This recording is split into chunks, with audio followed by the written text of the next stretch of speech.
Okay. How is the appeal getting pulled? Huh? How is the appeal getting taken off the agenda? It got withdrawn by they came to a settlement. But so does the mayor just say that? Yeah. Oh, good. So there's a whole little. Okay. Okay. Well, that part's easy. So that's good.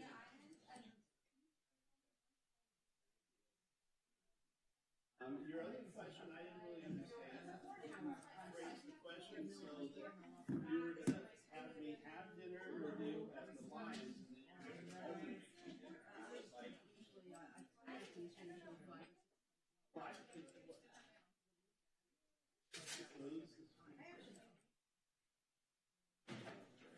Esther, can you hear me? Yes, I can.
Mary, are you ready to begin?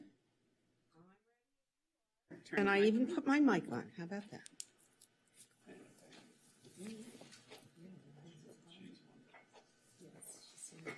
What's today? The 8th. Every day just bleeds into the next. And when I say bleeds, I mean it.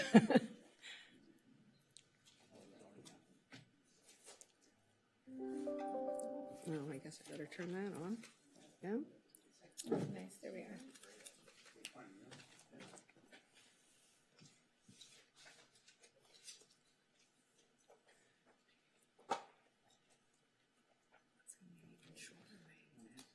What's off?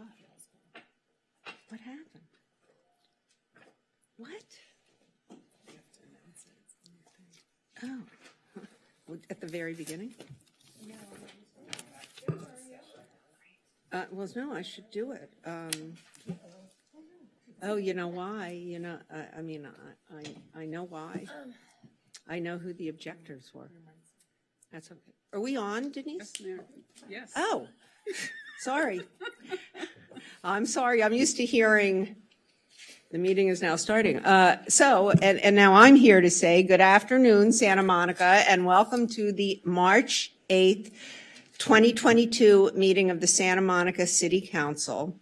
And let's have Councilmember Brock lead us in the pledge. No. I pledge allegiance to the flag of the United States of America and to the republic for which it stands, one nation, under God, indivisible, with liberty and justice for all. You just hit the last 4 words. Now let's have a roll call, please. Councilmember Parra. Here. Councilmember Davis. Here. Okay, guys. Councilmember Negrete. Here. Councilmember Brock. Here. Councilmember De La Torre. Here. Mayor Pro Tem McCowen. Here. And Mayor Himmelrich. Here. So maybe I should announce before we even go to the closed session. So there's a settlement between the parties, and therefore item 6A will not be on the agenda and will not be heard tonight pending written withdrawal of the appeal. So if you are waiting for item 6A, go do something else, because 6A is not going to be heard tonight.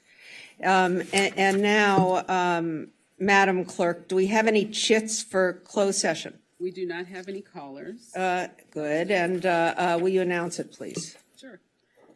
So we have 3 closed session items, right? Four. Thank you. 4 closed session items. So first we have existing litigation is Wolfgang Mountfort versus the City of Santa Monica. Then we have another one is Anthony Echevarria versus the City of Santa Monica. I'm sorry, I skipped one. The first one was Santa Monica Bayside Owners Association versus the City of Santa Monica and the California Coastal Commission. And then we have Anthony Echevarria, that's 1C, and then 1D is public employee appointment. The title is city attorney. And we have no callers. Great, and I'm going to turn to our city attorney and ask for one of his great estimates of when we're going to be back. We should be back by 6:30. So we're hoping to be back by 6:30. Thank you all very much.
Welcome back to the March 8th, 2022 meeting of the Santa Monica City Council.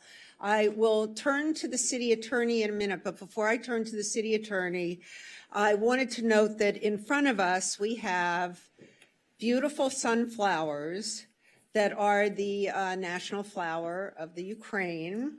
And I'm sorry. Ukraine, not the Ukraine. Oh. That's what the Russians call it. Oh, excuse me, I guess because my mother is Russian, right? I take that back, Ukraine. And the staff and students of the Will Rogers Learning Community Regenerative Farm have been growing sunflowers. We are sharing our harvest with you so that you will, this is what they write to us. We are sharing our harvest with you so that you will remember and honor with us all of those in Ukraine struggling to preserve their democracy. Will Rogers Learning Community, and we really appreciate this. Thank you. And as you can see, we're displaying them in front of the entire council. I don't know if it's on the film, but I'm guessing it is. So thank you to the Will Rogers Learning Community and their Regenerative Growing Center. I'm not speaking very well tonight. And on that note, let me turn to our city attorney and ask, Mr. Lawrence, do we have any reportable action? No. In closed session, the city council discussed each of the 4 items listed on the closed session agenda, item 1A, B, C, and D, and there is no reportable action on any of them. Thank you. And let me remind everybody, as I announced before the meeting, that item 6A has been taken off the agenda due to a settlement between the parties and will not be heard tonight. So if you are waiting to speak on item 6A, you will be waiting until tomorrow because we are not going to be hearing it. So that's, and now will you call the next item, please? Yes, next we have the city manager's report. That's me tonight. So hopefully our city manager is getting a well-deserved break this week. So Susan Klein, acting city manager, but you're assistant city manager. So good evening, council, staff, and community members. I'd like to start by recognizing our team with it for another incredible Black History Month. We had nearly 1,000 people participate in 10 events that all focused on Black health and wellness. They included an opening ceremony with health professionals, a very successful art reception featuring local children's artwork and exhibits highlighting Black Santa Monicans' contribution to the field of health and wellness, the Black Excellence Awards, honoring 8 Black professionals for their amazing work in our community, and the Greens Festival, which focused on Black California history. I want to thank the staff and community members who poured their hearts into making this year's events a success. From our staff committee, Delana Benacama, Aaron Carr, Brandy Lockhart, Cheryl Shavers, Stephen Torrance, Taryn Bishop, Lisa Parson, and Rafina Jones. Also, of course, the staff at Virginia Avenue Park, Carla Fantozzi and her team, the Parent Connection Group, and the library. Also, the Quinn Research Center, Building Bridges Art Exchange, and all the community members. I'm told you know who you are, and we appreciate all of you so much. Hopefully, everyone practices what they've learned to support Black and health and wellness over the year, and we look forward to what happens next year. We have more gratitude to share for our homeless count. We had over 250 late night and early morning volunteers that bundled up and turned out for the 2020 homeless count. Thank you to those of you here tonight who participated. We had Mayor Pro Tem McCowan, Council Members Davis, Negrete, and Parra, along with Assemblymember Bloom, who showed up with members of his office.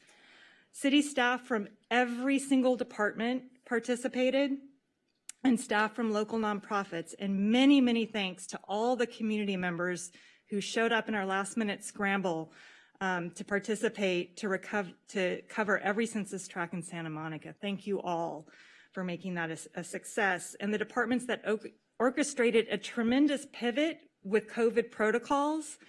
Kudos to the Housing and Human Services team led by Senior Human Services Analyst Aaliyah Bitar.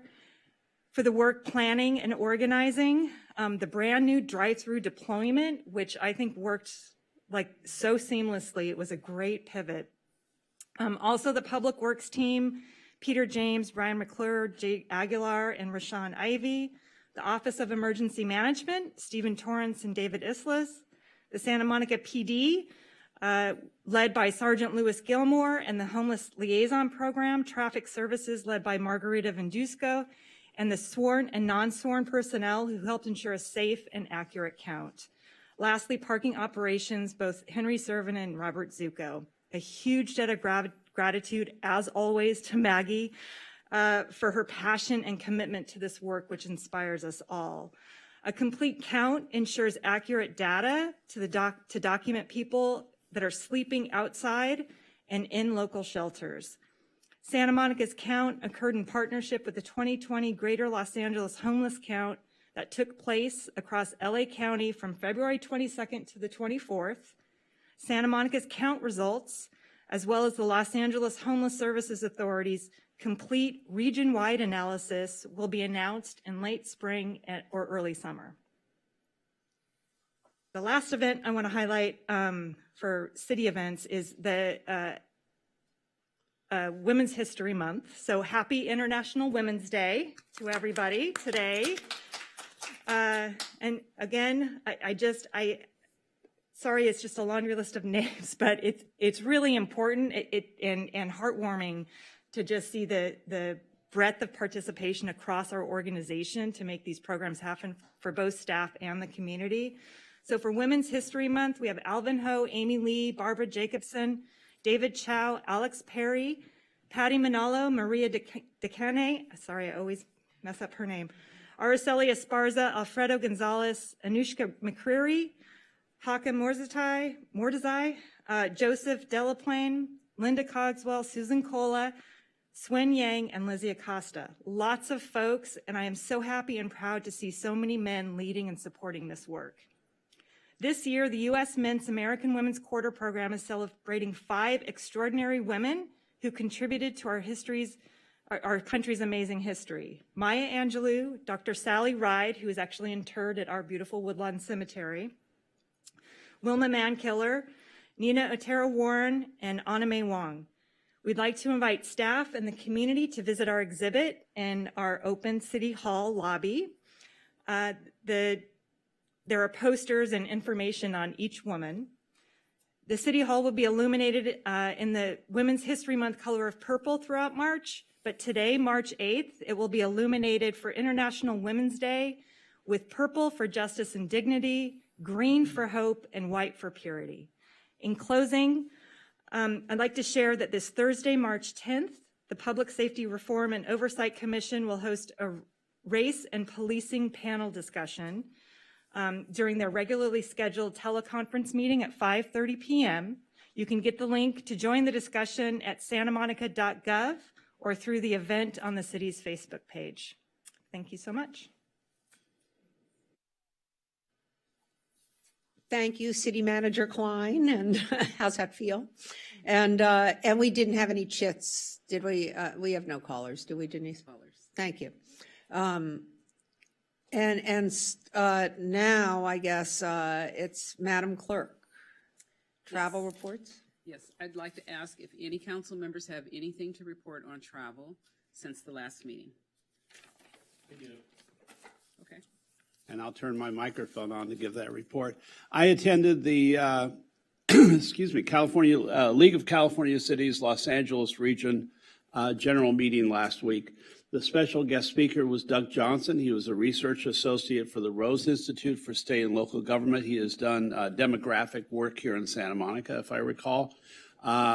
He spoke about the districting battles over this past year in LA County, the state legislature redistricting as well. He touched on the battles to change at large the district elections in the state and focused briefly on the ongoing Santa Monica voting rights lawsuit that's now sitting with the California Supreme Court.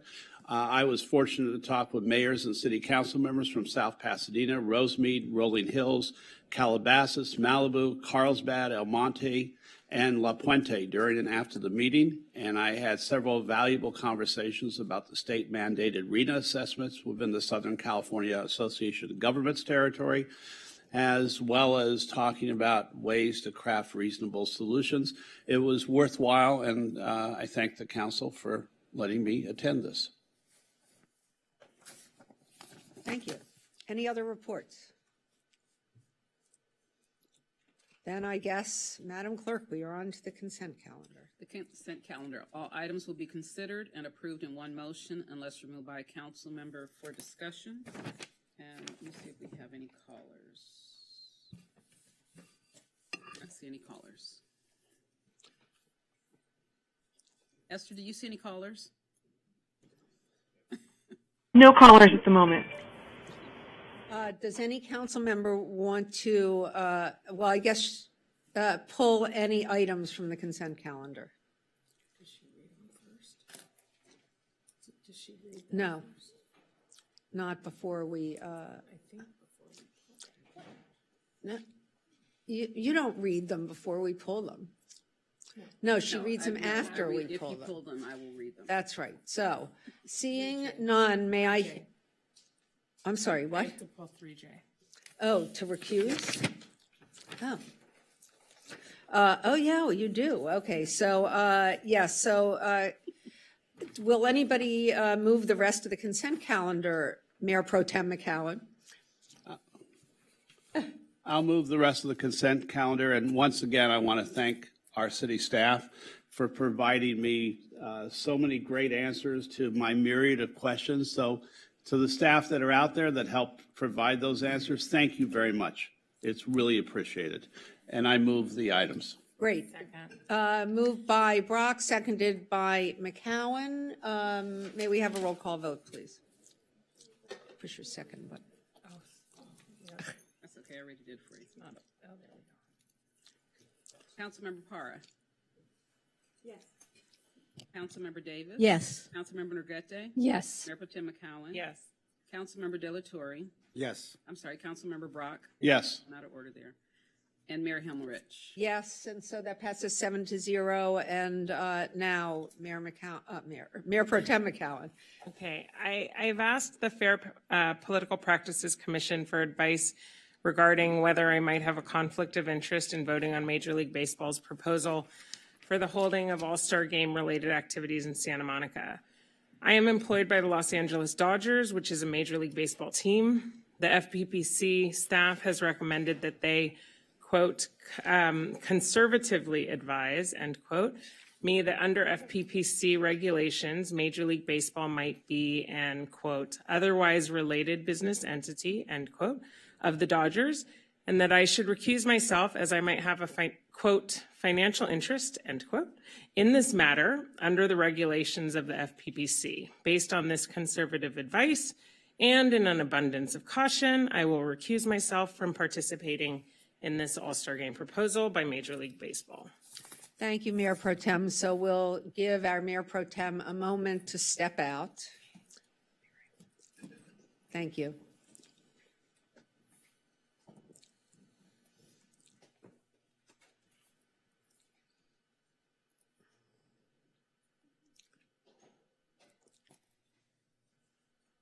Make a motion now? Yes, so now we can just make a motion. I make a motion that we move to let the city manager negotiate and execute the license agreement. Moved by Negrete, seconded by De La Torre, You guys aren't going to, oh, okay. and let's have a roll call. Councilmember De La Torre. Yes. Councilmember Brock. Yes. Councilmember Negrete. Yes. Councilmember Davis. Yes. Councilmember Parra. Yes. And Mayor Himmelrich. Yes, and so that passes 6-0 with one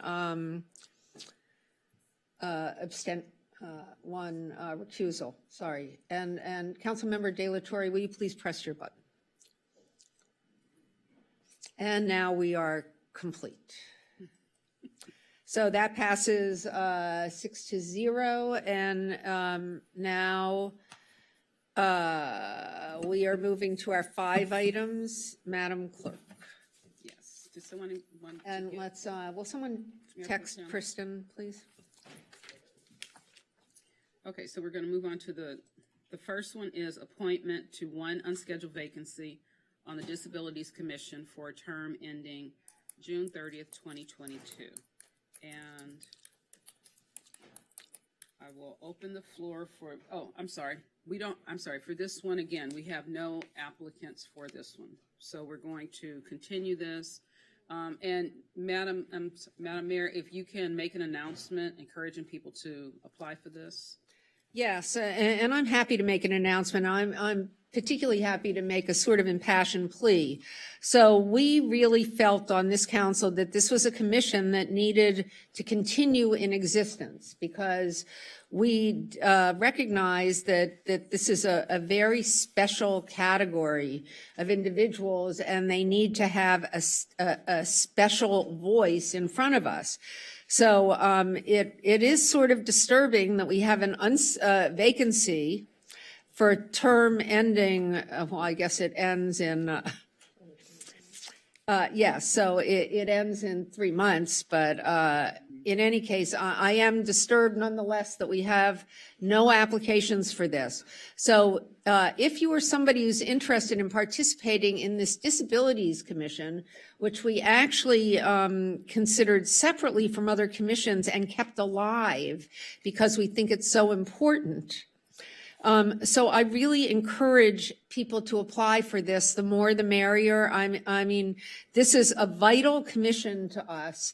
And I would hate to see it be folded into other commissions because of lack of interest in the community to serve and hear voices heard on this really important issue.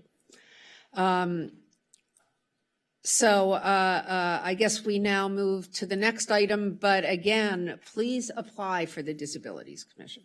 So next we have 5B, and we do have a caller for this one, but let me give the title. So it's appointment to one unscheduled vacancy on the Housing Commission for a term ending June 30th, 2025.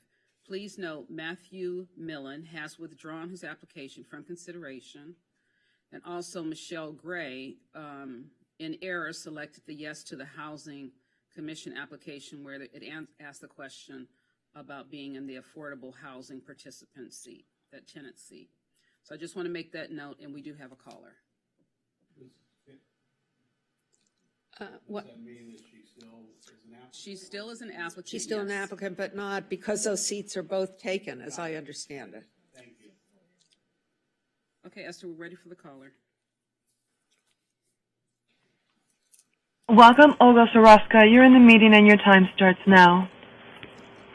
Good evening. First, I have a suggestion. Perhaps the application for boards and commissions should inquire about the applicant's engagement with the commission over the past year.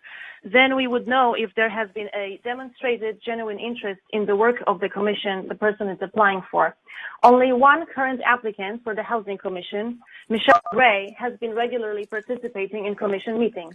In fact, Ms. Gray is the only name I recognize on the applicant list, and I have been attending Housing Commission meetings since 2017. I literally don't know who the other applicants are or where they stand on housing issues.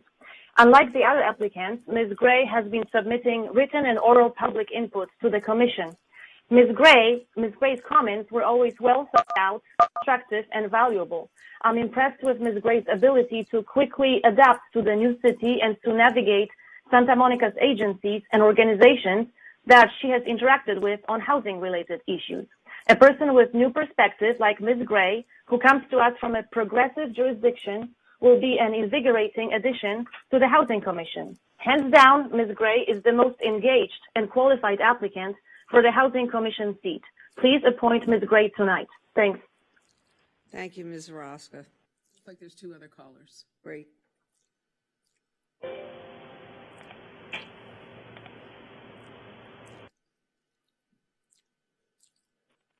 Welcome, Joanne Berlin. You're in the meeting and your time starts now.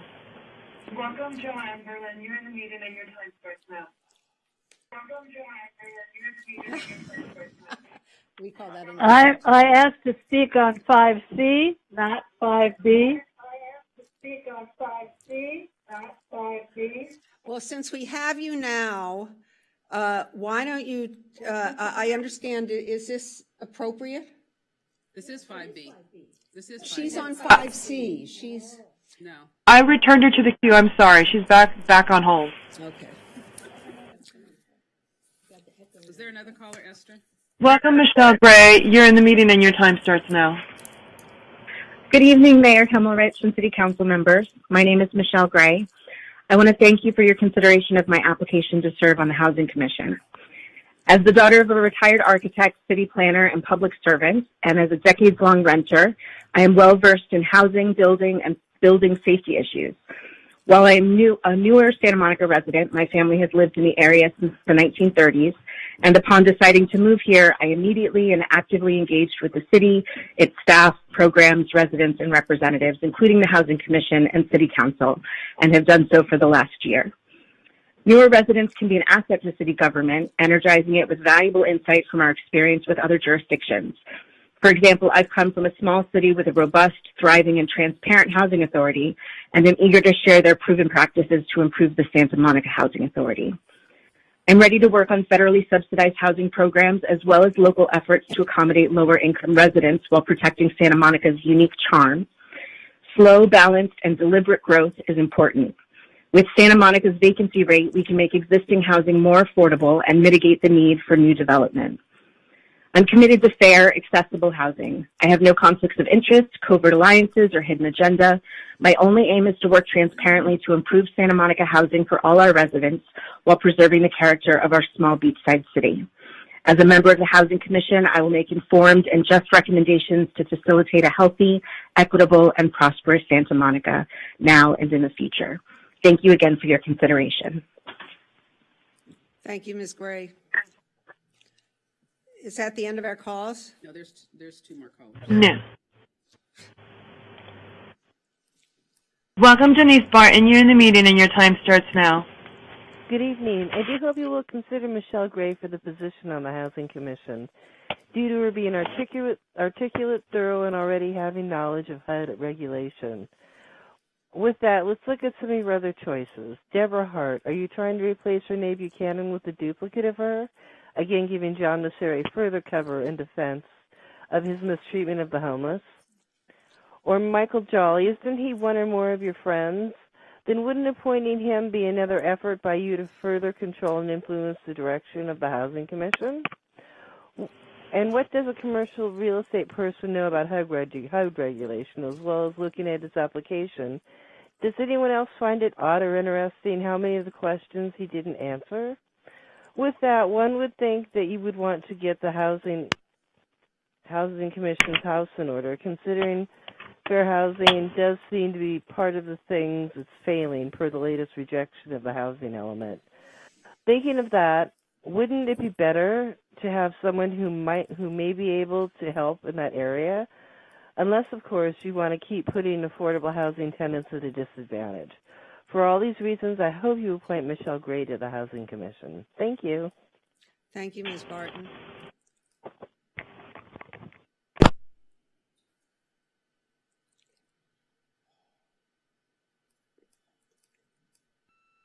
Welcome, Teresa Morosco. You're in the meeting and your time starts now. Good evening, City Council, Mayor Sue Himmelrich. I am calling in as an individual and not as the Vice Chair of the Housing Commission in support of Michelle Gray to be appointed to the Housing Commission seat. I became acquainted with Michelle 6 months ago, shortly after she moved to Santa Monica from Oregon. Michelle immediately became an active member of the community by making herself familiar with the inner workings of the City of Santa Monica government and the various boards and commissions. Michelle has also familiarized herself with the various city departments and made contact with key staff as well as agencies and the staff in the area that address issues of disability, discrimination, and renters' rights. Michelle has shown great interest in the housing issues Santa Monica is trying to address. The fact that Michelle's father is a retired architect, city planner, and public servant gives her solid knowledge that enhances her ability in making crucial decisions regarding the housing element.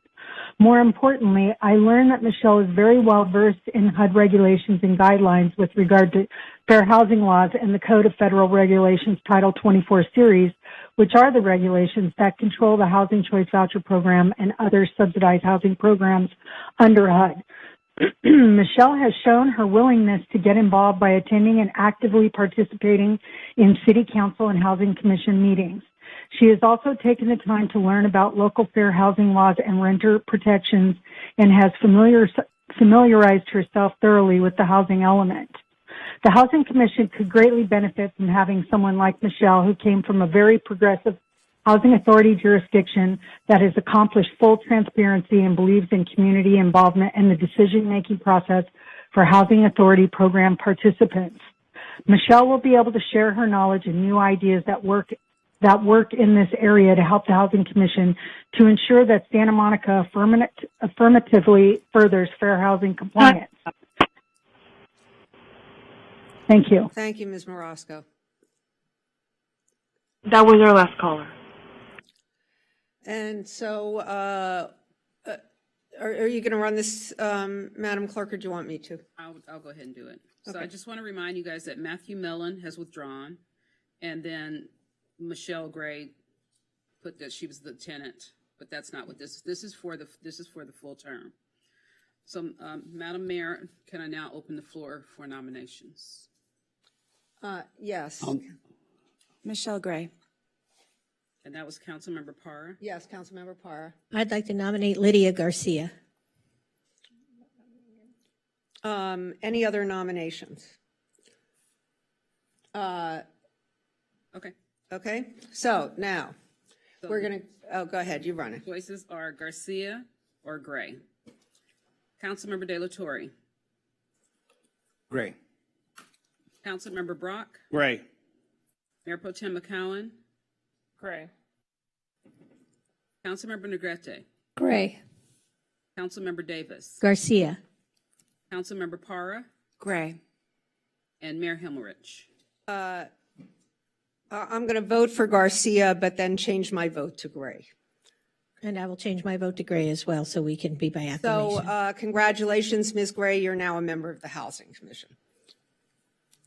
So next we'll go to, it's the appointment to the unscheduled vacancy for the Public Safety Reform and Oversight Commission.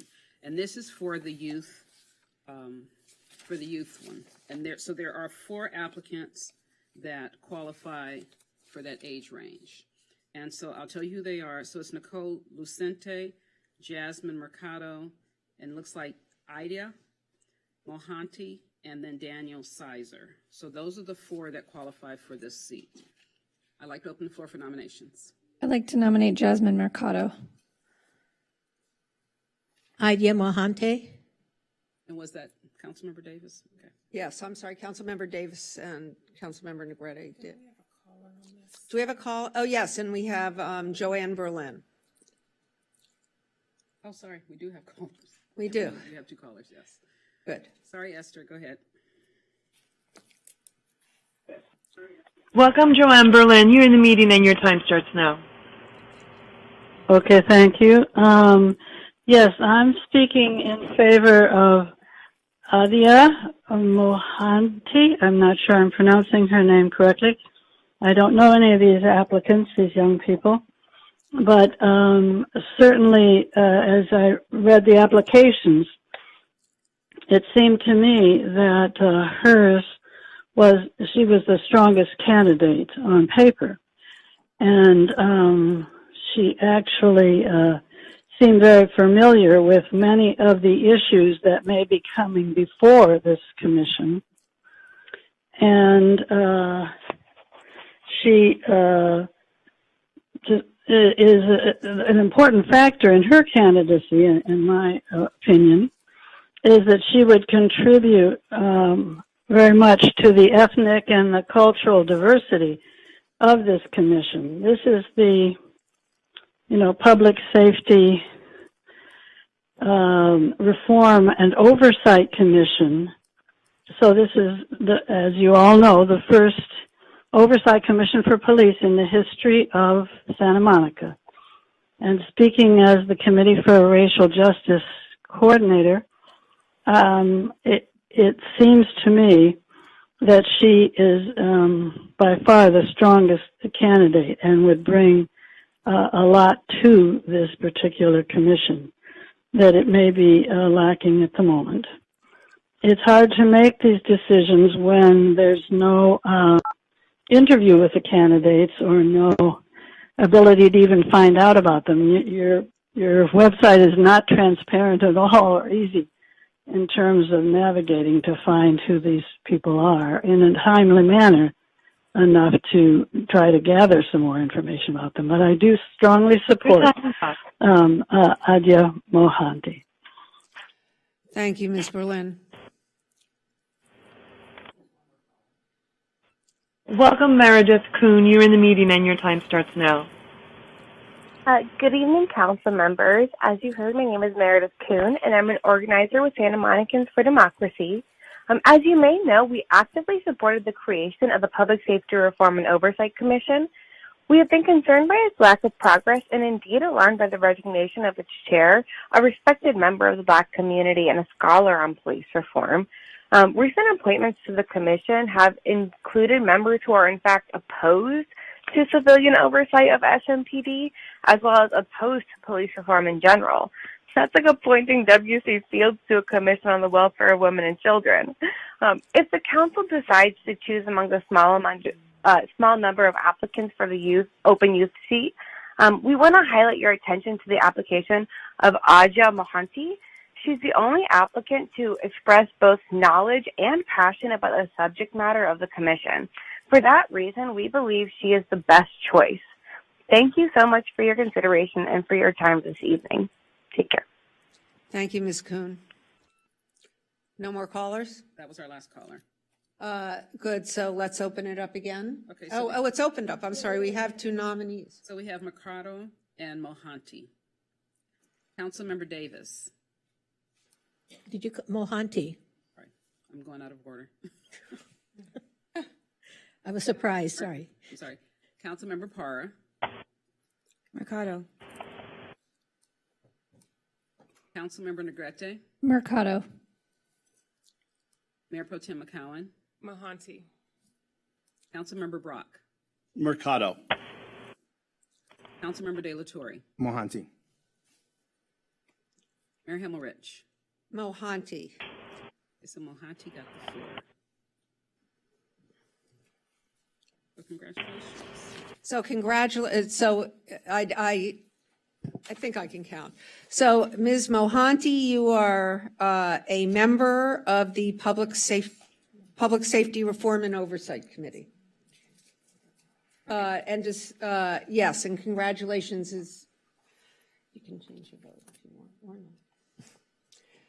So what I'm suggesting is that frequently at the end, and we change after we have a 4-3 or whatever it is, we change our votes to the winning candidate so that they have unanimous support. I'd love to change my vote to Mohanty. I can change my vote to Mohanty. Okay, and by the way, we do have multiple opportunities going forward on this and other commissions, so I encourage all of the youth to continue to apply, and thank you all for these applications. Yes, and I'm encouraging young people, and the Mayor Pro Tem will do better on her turn, but and now we move to 4D, and am I correct, is that right, 5D. I'm sorry, 5D, and am I correct that in each of the, for the Urban Forest Task Force and the Arts Commission, we have as many applicants as we have openings? No, the Arts Commission, the Arts Commission, there's 5 applicants. But the 2 incumbents are interested in being reappointed. And we have 2 openings, is that correct? That is correct. Okay, and but for the Urban Forest Task Force, Right. It is you have the amount of applicants for the amount of seats. Remember, you guys reduced the amount of seats from 9 to 7. I do. So we have 7 applicants, so barring some unusual circumstances, may I hear a motion to approve this Urban Forest Task Force by acclamation, all 7 applicants? Moved by Brock, seconded by Mayor Pro Tem McCowan. And Okay, I have to do a roll call. I know. Sorry. Councilmember Parra, Yes. Councilmember Davis. Yes. Councilmember Negrete. Yes. Mayor Pro Tem McCowan. Yes. Councilmember De La Torre. Yes. Councilmember Brock. Yes. And Mayor Himmerich. Yes, so congratulations to all the applicants. Tom Berquist, Robin Carmichael, Thomas Clays, Emily Forsher, Andrew Gledhill, Andrew Hoyer, and Armando Martinez. Congratulations, you are all members of the Urban Forest Task Force. Okay, so now we have the Arts Commission, and there are two seats that are available. The two incumbents are Michael Masucci and Jeff Swimmer, and they are interested in being reappointed, but let me see if we have any callers. Is Michael a supermajority? No. No, I don't see it. Is he finishing his second term or first term? I think Michael might be I supermajority. don't have it on my notes, but I can check. And Esther, do we have any callers for this item? No callers. Thank you.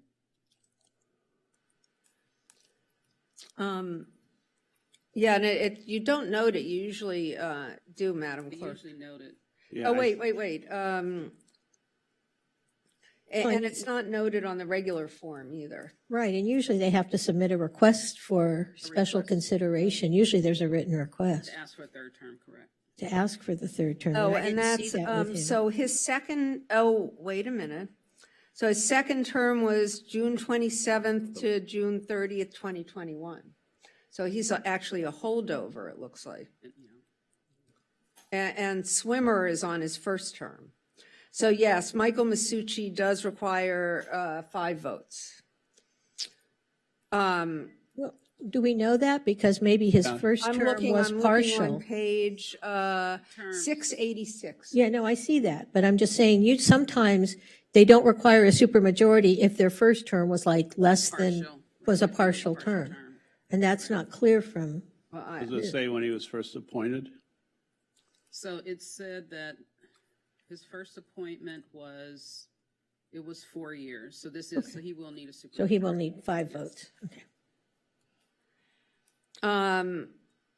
Okay, well, I think we ought to do, Let's, you want to see if separate it? yes. Well, no, I think we ought to, for the supermajority, I think we need to break these out because one requires 4. I'll nominate Michael Masucci for a super term. Okay, are there any other nominations Um, for this seat? Let's do that one first. I have a second nomination, but it would be for a That's- normal 4-year term. So let's do one seat at a time. Let's do. That's what I think we Yeah. should do. So, So Councilmember Brock, you nominated Michael. Masucci. Okay, is there another nomination? No? Okay, then I'm going to go through. Councilmember De La Torre, Yes. Councilmember Brock, Yes. Mayor Pro Tem McCowan, Yes. Councilmember Negrete, Yes. Councilmember Davis. Yes. Councilmember Parra, Yes. and Mayor Himmerich. yes, so that passes 7-0. Welcome back to the Arts Commission, Mr. Masucci. So now can nominations for the second seat. I nominate Jeff Swimmer to have a second term. Are there any other nominations? Okay. Councilmember Parra, Yes. Councilmember Davis. Yes. Councilmember Negrete. Yes. Mayor Pro Tem McCowan. Yes. Councilmember Brock. Yes. Councilmember De La Torre. Yes. And Mayor Himmerich. Yes, and I would like to note that generally, the council, for folks who have served diligently and honorably during the first term, we do try to support them for second term, assuming no unusual circumstances. But I was really impressed with the other applicants, and I encourage you to persist. We often have openings on this commission and other commissions. So thank you for your applications. Okay, so we're going to go on to, so again, item 6A has been pulled, and it's not being heard at tonight's meeting. So And wait, did I congratulate Mr. Swimmer, welcome him back to the Arts Commission? Because I think maybe it got lost in the shuffle. So welcome back to the Arts Commission. Okay, so we have the ordinances. Public comment is permitted on ordinances for introduction and first reading. No public discussion is permitted on ordinances for second reading and adoption. 7A is the second reading and adoption of an ordinance amending Santa Monica Municipal Code Section 3.04.030 to authorize the city manager to establish hours of operation for the Santa Monica Pier parking deck lot. Move adoption. Second. Moved by Davis, seconded by Brock. May we have a roll call, please? Councilmember Brock, you second? Yes, he did. Yes, I did. Okay. Councilmember De La Torre. Yes. Councilmember Brock. Yes. Mayor Pro Tem McCowen. Yes. Councilmember Negrete. Yes. Councilmember Davis. Yes. Councilmember Para. Yes. And Mayor Himmelrich. Yes, and that passes 7-0. Everybody push. I guess I was the only one who didn't push their button. Excuse me for that. And Okay, so next we have introduction and first reading of an ordinance amending Santa Monica Municipal Code sections 4.85.010 and 4.85.015 related to lobbying activity and participation of lobbyists on City of Santa Monica boards and commissions. And Alan, or you or Joe, one of them are going to present. And let me change this for you. Do I have to do something?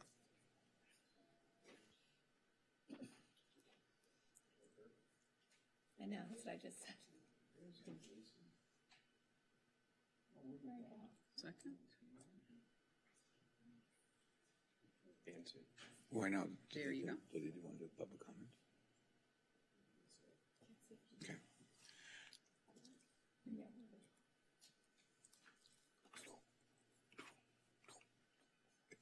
We not working. Denise? There we go.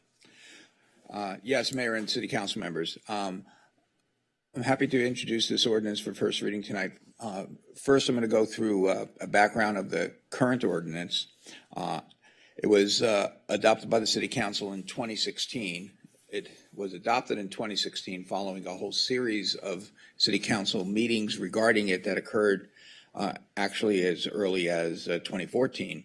And it was a compromise ordinance at the time it was adopted.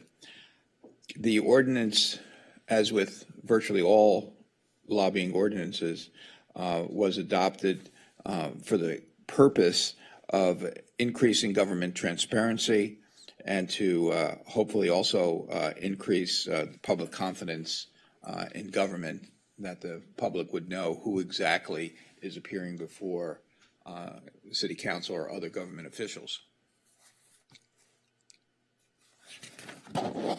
The lobbying ordinance has some fairly simple requirements.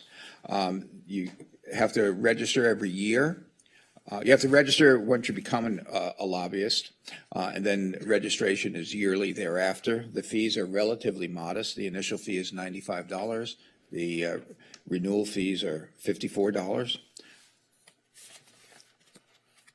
And the registration is with the city clerk. What is going on here? Next slide. We can't, the remote's not working.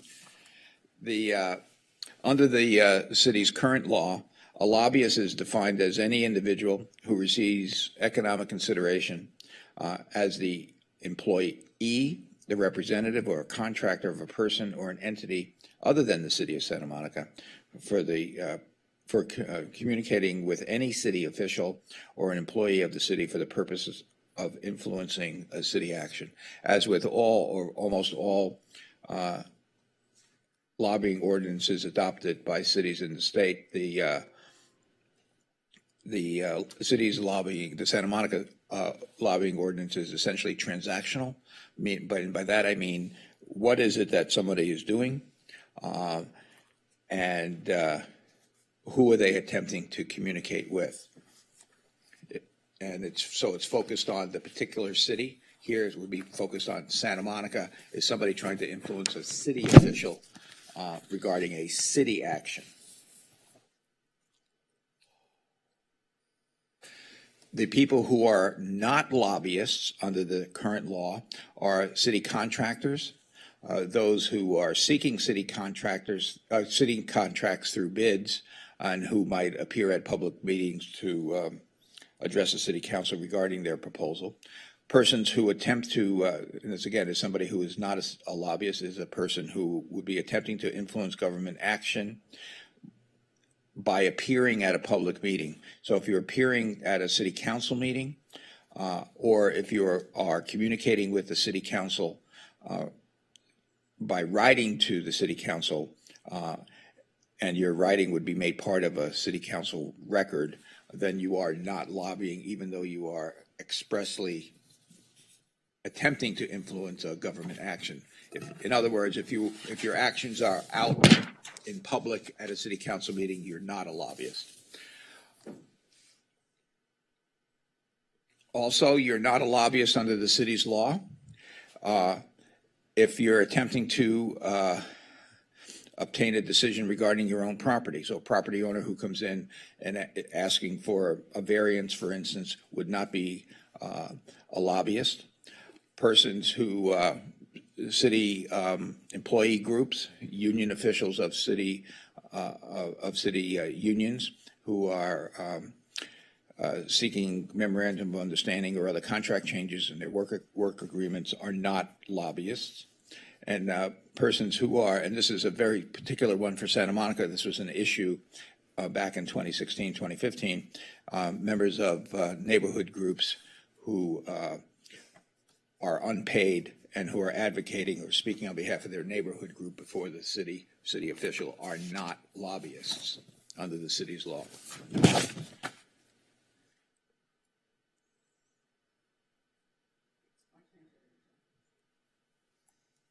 The penalty for not registering with the city's law is that it's a fine. It could be a criminal penalty, a misdemeanor with a $500 fine or imprisonment up to 6 months in jail.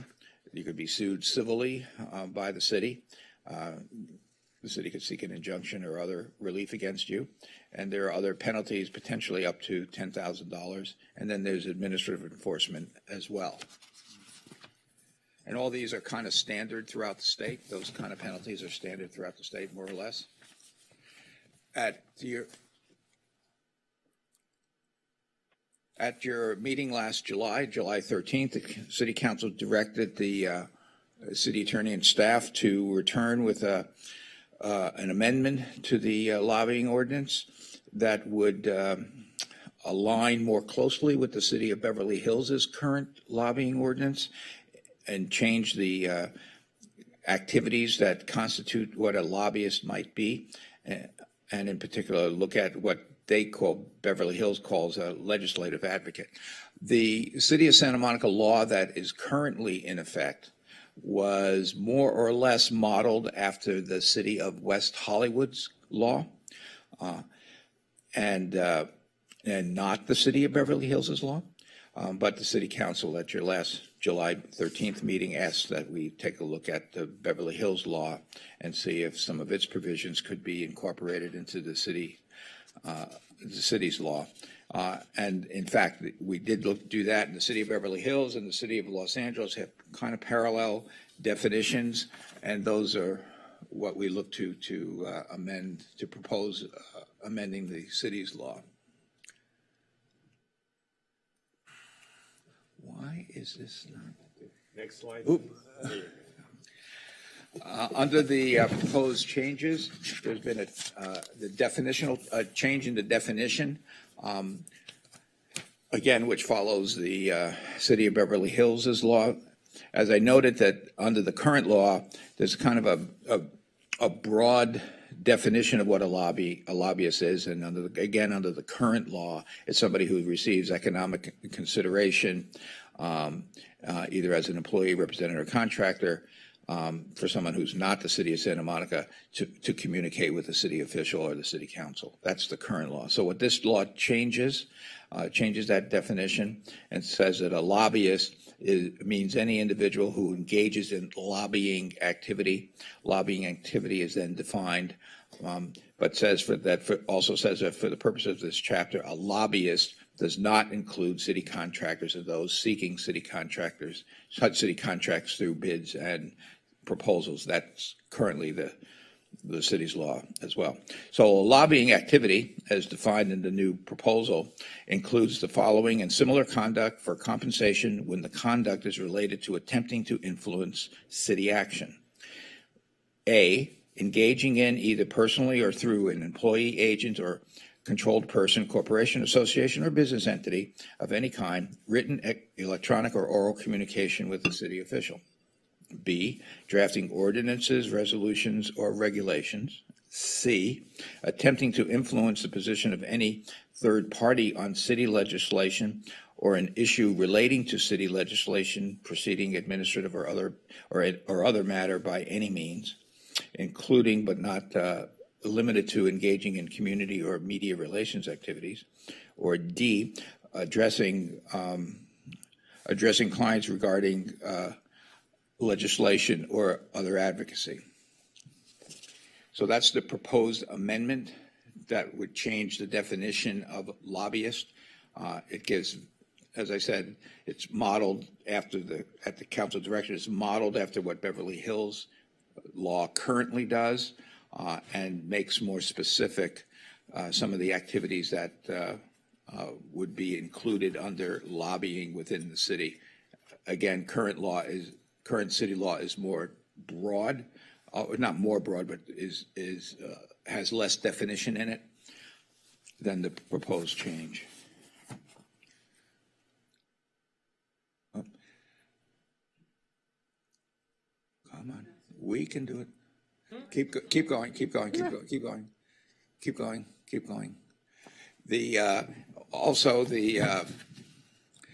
your July 13th meeting, the City Council asked the staff to come back with a proposed amendment that would prevent or prohibit any individual who within the last 2 years had been a lobbyist from being appointed to or from being a member of any city board, commission, or task force.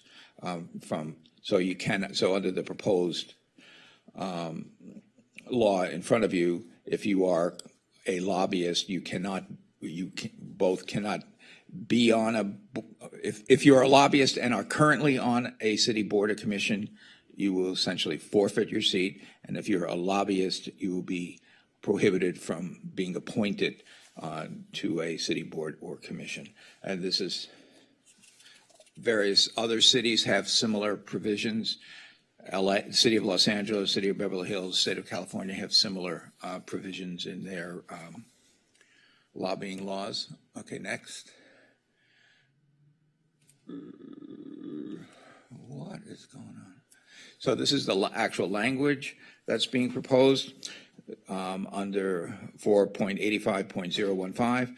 Any person appointed to a city board, commission, task force, or advisory board shall not have been a lobbyist for at least 2 years prior to the start of the term, and once appointed shall not function as a lobbyist while serving on a city board, commission, task force, or advisory board.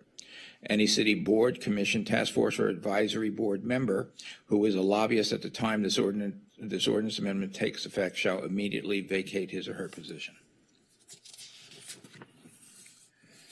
Those are the proposed changes. Then there is an additional option that also appears in various other cities' laws that the City Council may wish to consider adding as well, and that is add the concept of what's called an expenditure lobbyist. This is somebody who essentially pays for various lobbying activities.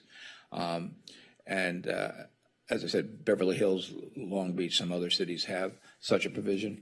And so under an option that the city council may wish to consider, if you are a person who engages in advising regarding directing or making payments or incurring expenditures of $5,000 or more during any calendar year for the purpose of directing public relations, media relations, advertising, public outreach, research, investigation, and reports, analysis, or studies with the intent of soliciting, requesting, or urging directly or indirectly other persons to communicate directly with a city official in order to influence any city action, but does not include paying compensation to any person to appear at a city council meeting, paying dues to a membership organization that is ongoing in nature and whose membership services exclude the activities of a lobbyist, paying an organization who makes payments to distribute communications to its members regarding city actions, or engaging in the publication or broadcasting of news items, editorials, or commentary, provided that the person is not compensated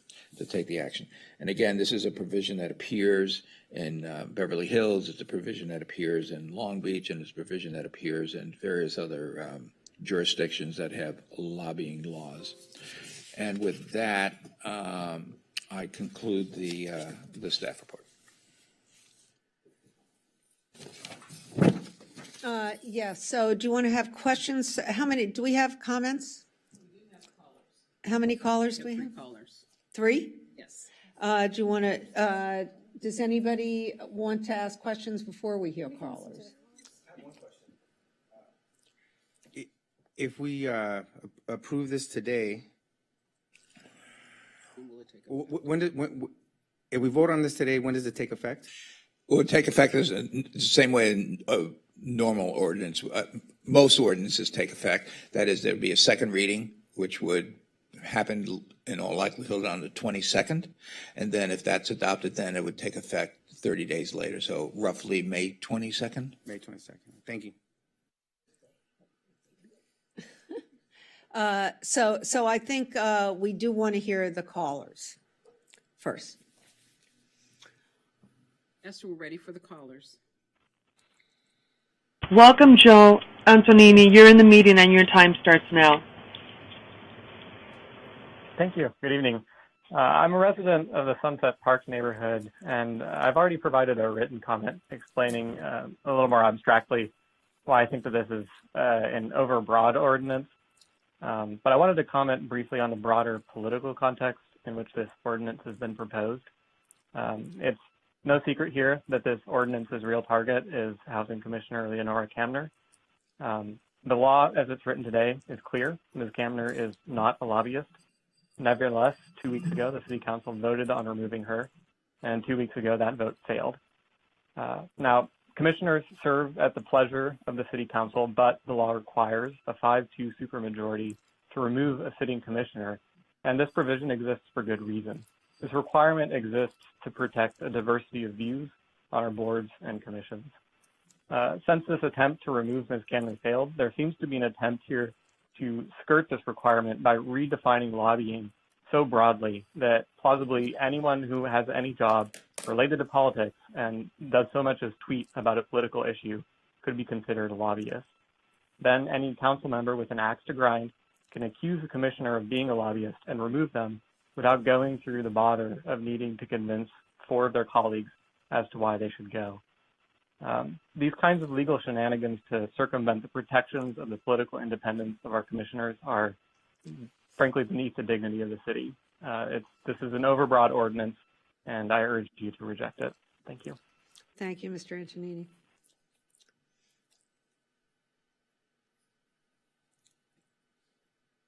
Welcome, Denise Barton. You're in the meeting and your time starts now. Good evening. I guess you missed the public's point in your initial discussion about lobbyists, which is that we don't want them on the city's boards and commissions, which means we do not want any persons who take part in an organized attempt to influence legislatures on the city's boards and commissions.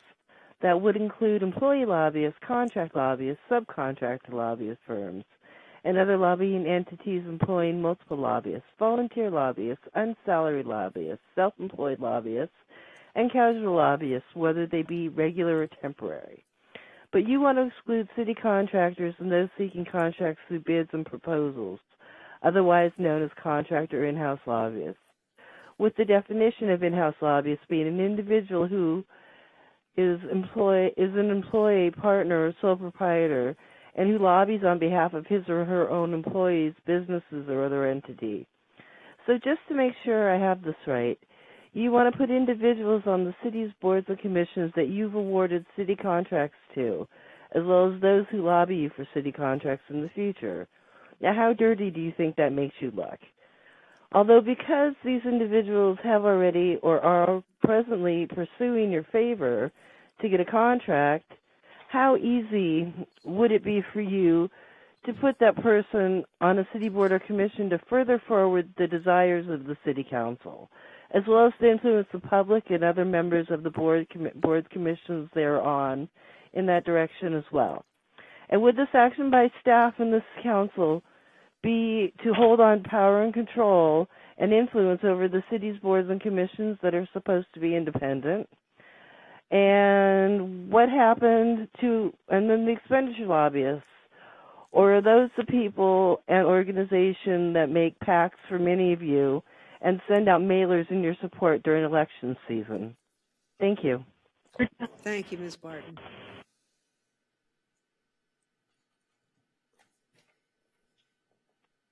Welcome, Eleanor Camner. You're in the meeting and your time starts now.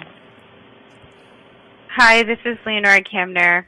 I'm just calling in to say that I'm not a lobbyist and I don't have a conflict of interest on the Housing Commission. Disagreeing with my political views and my advocacy doesn't make me a lobbyist. But looking at the comments on this item, it's clear that this item is mostly about me personally. I'm asking the City Council to do more to foster civil discourse around housing and to stand against incivility. There are a lot of pro-housing residents in the city who have been silenced by harassment, doxing, and accusations of working for developers. But while this is going on, there are major housing challenges in the city. We still have a housing crisis, and people are suffering. Let's tackle that problem instead of trying to change the definition of lobbying to include housing advocates. Thank you. Thank you, Ms. Camner. There's two more. Two more. Welcome, Olga Zaroska. You're in the meeting and your time starts now. Good evening. I have a question. I think the current definition of lobbyists and also the proposed one would exclude individuals who are seeking bids and proposals from the city.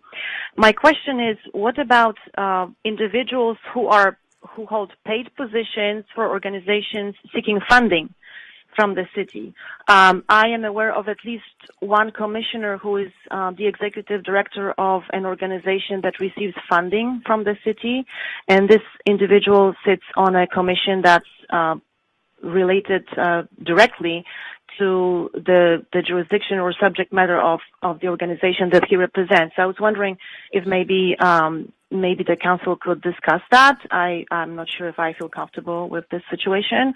And I wanted to thank the council for taking up this matter. It is a fact that local jurisdictions have the right to establish their own lobbyist laws.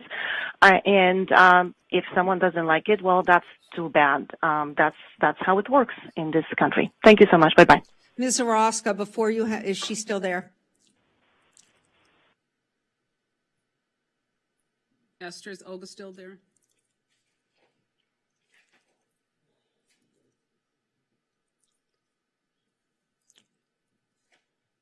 Maybe they're trying to get her back. Don't worry about it. Let's move on. No, she hung up. Was that our last caller, Esther? I thought there was one. No. Welcome, Michelle Gray. You're in the meeting and your time starts now. Hello. Thank you again for hearing me this evening. I just wanted to say that I appreciate your consideration of this proposal, and that laws change as a result of the real world implications of current laws and ordinances. And it's important that while no one is being attacked here personally, I think it's I think it's important that we learn from current confusion or conflicts now and incorporate that into guidance for the future. And so I encourage you to vote yes on this ordinance and for it to come into effect as quickly as possible. Yeah, that's it. Thank you so much. Thank you, Ms. Gray. So that's the last caller. Now let's move to questions. Yes, Councilmember Negretti. So I just want to be really clear because I understand the purpose. I've read through. It was actually pretty well laid out, but I asked you before, Joan, I still want to understand. For example, I'm going to give an example that was brought to my attention. City chamber members, there are members that have had to register as lobbyists, and that would preclude them, like our outgoing president, for example, that would not be able to participate because with this 2-year rule, right? Ultimately, somebody like that would not be able to participate on any board or commission, or does it have to be related to whatever it is that they're lobbying? Under the proposed amendment, if somebody is a lobbyist, then they would be prohibited from being on any city board or commission, regardless of whether it relates to what they actually lobby for or not. So I guess my issue with that is, right, if you are a lobbyist for housing and you want to be in a board or commission that has nothing to do with that, at what point are we not? I mean, I think most of us are sort of lobbyists. I mean, I know we're going and talking about someone who's receiving, is being compensated, but I'm a little concerned that while we look for people who are well-versed on issues to be on boards and commissions, that we're sort of excluding people. We're using the term broader, which it sounds like you're actually being more specific and narrowing it down, right? As opposed to being more ambiguous about it. This is what the point of this is, right? This ordinance. That's one of the purposes, yes, to be more specific. Is there a way to write it? And I don't know, Phil, how you feel about that, but is there a way to write it that it doesn't exclude people from participating on a board or commission that they're not Within their subject matter, right? So it wouldn't exclude, can we write it so that if you're a lobbyist on something that has nothing to do with the board or commission that they're going to be on, that doesn't apply? Can I just add, Councilmember Negrete, I've been raising that particular issue now since this started, as long as I've been on council.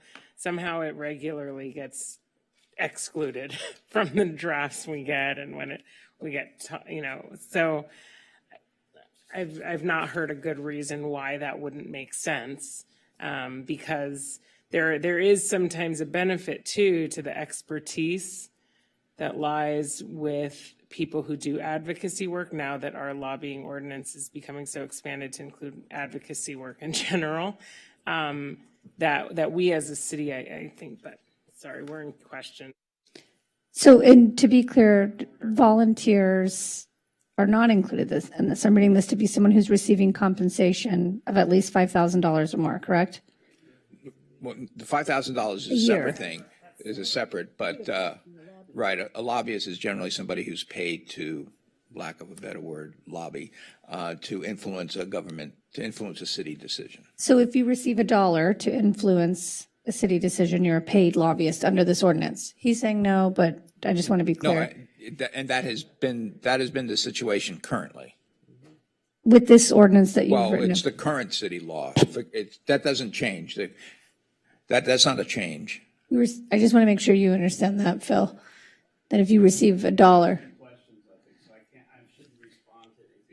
I just want to be clear that that's what a paid lobbyist is. If you receive 10 cents, as long as you receive anything. Yes, under the proposal and under the current law. So if nothing changes at all, if you decide not to do this change at all, current city law defines a lobbyist as somebody who receives economic consideration to influence a city decision. So an economic consideration is not defined. So under your example, if you get $1, to do it, you would be receiving, you'd be being paid, and that's economic consideration. So under the current law, you would be a lobbyist, and under the proposed law, you would be a lobbyist. I just want to make clear one thing about what you said, and that is when we originally drafted the ordinance, and I was involved in the drafting and passage of the original ordinance, we specifically excluded expenses, things like, so you get, you're a volunteer, but you go to a meeting and they pay your expenses, let's say, your travel or, you're printing or your, whatever. It's like the per diem you get for being the volunteer. That does not count as compensation. This is compensation over and above any expenses that you have. And I believe that it is in the statute. I wonder if you see it, because I remember negotiating the terms of it. What if you receive $1 and have no expenses? That's correct. Any compensation would count. Monetary compensation. I just want to make sure that we all understand what compensation means, that it's payment for doing what you're doing, but not, It's not just payment. reimbursement for going to a meeting or something like that. When you say reimbursement, though, you're talking about financial reimbursement or? Yes, no, I'm talking about when you get your expenses, you go to a meeting of some organization you belong to, that you've been appointed to, let's say, by us, right? Right. Or whatever it is, and you get reimbursed for your travel expenses and your lunch. Right. That doesn't count as compensation. Compensation is, I remember negotiating. I see Councilmember Davis looking at me askance, but I'm pretty sure we negotiated that. I don't see it in the ordinance. In this ordinance. Right, it's not in the ordinance. But I am not familiar with the rules and regulations. It might be possibly in that, but it's not in the ordinance. The city clerk has the ability to. Well, I think it may have been in one of the exceptions, or. It's not in any of the ordinance exceptions, or there's no definition for it in the ordinance itself. But I do not have in front of me any of the rules and regulations. It's possibly in that. So the expenses are not in there yet. We have to look. But my question still stands. Are we able to amend this? And I don't know if this is favorable to the maker of this original motion from months ago. And on this, It's a new item. it's okay. Okay, so amending it to be more specific, that if you're a lobbyist if you're considered a lobbyist underneath this ordinance, this proposed ordinance, that if the board or commission that you're applying or to be on is separate subject matter from what you are a lobbyist for, can we define that? I suppose anything is possible to draft. The city's lobbying law, and I believe this is true across the state, but I haven't looked at each cities with this in mind. The cities that have the limit on, if you're a lobbyist, you cannot be on a city board or commission, do not go into the subject matter of what are you a lobbyist on. I lobby real estate, or I lobby environment, or I lobby. You don't tick a box off, let alone a box at the very bottom that says other, and so it would be very difficult to keep track of who's a lobbyist for what, and what percent. I mean, it would be very administratively cumbersome. I'm not saying it's impossible to do, but it would make for I would decline to do it on the spot here now to figure that out. It would be very. So when you register, it's just you're registering generally as a lobbyist. You're registering as a lobbyist. I just want to point out that we are excluding people that could potentially, they're community members who might provide a lot of expertise on a commission and board. As we've seen, we have often a hard time filling those positions. And I just want to be sure that while I understand the point of this, and I agree, but as we think about it more, who are we excluding as well? So those are my comments, questions. And so when I try to pull up the lobbyist regulations that are referenced, I thought it was on the staff report, but maybe it's not. It says the document's corrupted. Just Yeah. saying. Yeah, you can't get the printout, but just go to the scroll down and you can see the No, staff report. Yeah, it's in the. I see the staff, but I'm looking actually for something different. So, yes, go please. Well, I don't know. I don't know who's next in the queue. I have questions, but I don't know. Well, so I think you must be next because I don't see anyone else waiting. Okay, thanks. So I have a series of hypotheticals because I'm a lawyer and lawyers love hypotheticals. So if someone is an architect and they're receiving compensation for their service as an architect, and they appear on behalf of a client who has a project, residential or commercial, doesn't matter, in Santa Monica, and they request a variance from the zoning commissioner as part of their job as an architect for which they're receiving compensation, are they a lobbyist?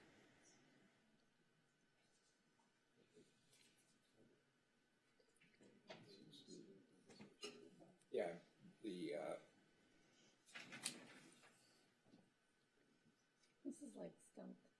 Well, no, and I mean, because we have, for example, I mean, while you're thinking about it, I'll pratter on that, you know, we have architects who sit on numerous boards and commissions, including the Architectural Review Board, who actually do request variances on behalf of Santa Monica clients sometimes, and they recuse themselves when the project they're involved in is before them, but this would preclude them from serving on any board and commission at all. Some cities have particular carve-outs for architects and lawyers and other kinds of professionals. Santa Monica does not have that kind of a carve-out, so it looks at, as I said earlier, the transaction that's being involved. But generally, and it's going to depend, and this is a terrible lawyer, like almost cop-out. It's going to depend on the facts of each situation. But generally, if, for instance, if an architect appears at a city council meeting advocating on behalf of a project because it's a public city council meeting, you're not lobbying because you're doing it out in the open in public. So you would not be a lobbyist for that. If you're appearing before the building and safety department, or building official or planner, on behalf of a project, you possibly could be a lobbyist under the definition of under the definition of lobbyist under city law.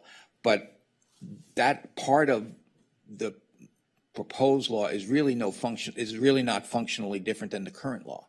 So if whatever your activity is today, if you're not registered today as a lobbyist, this law is, for the most part, not going to change that.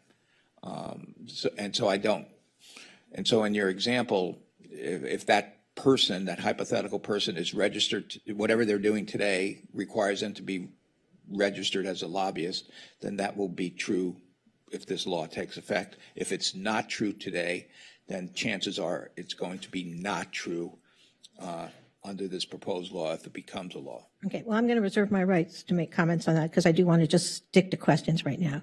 If someone is the executive director of a nonprofit who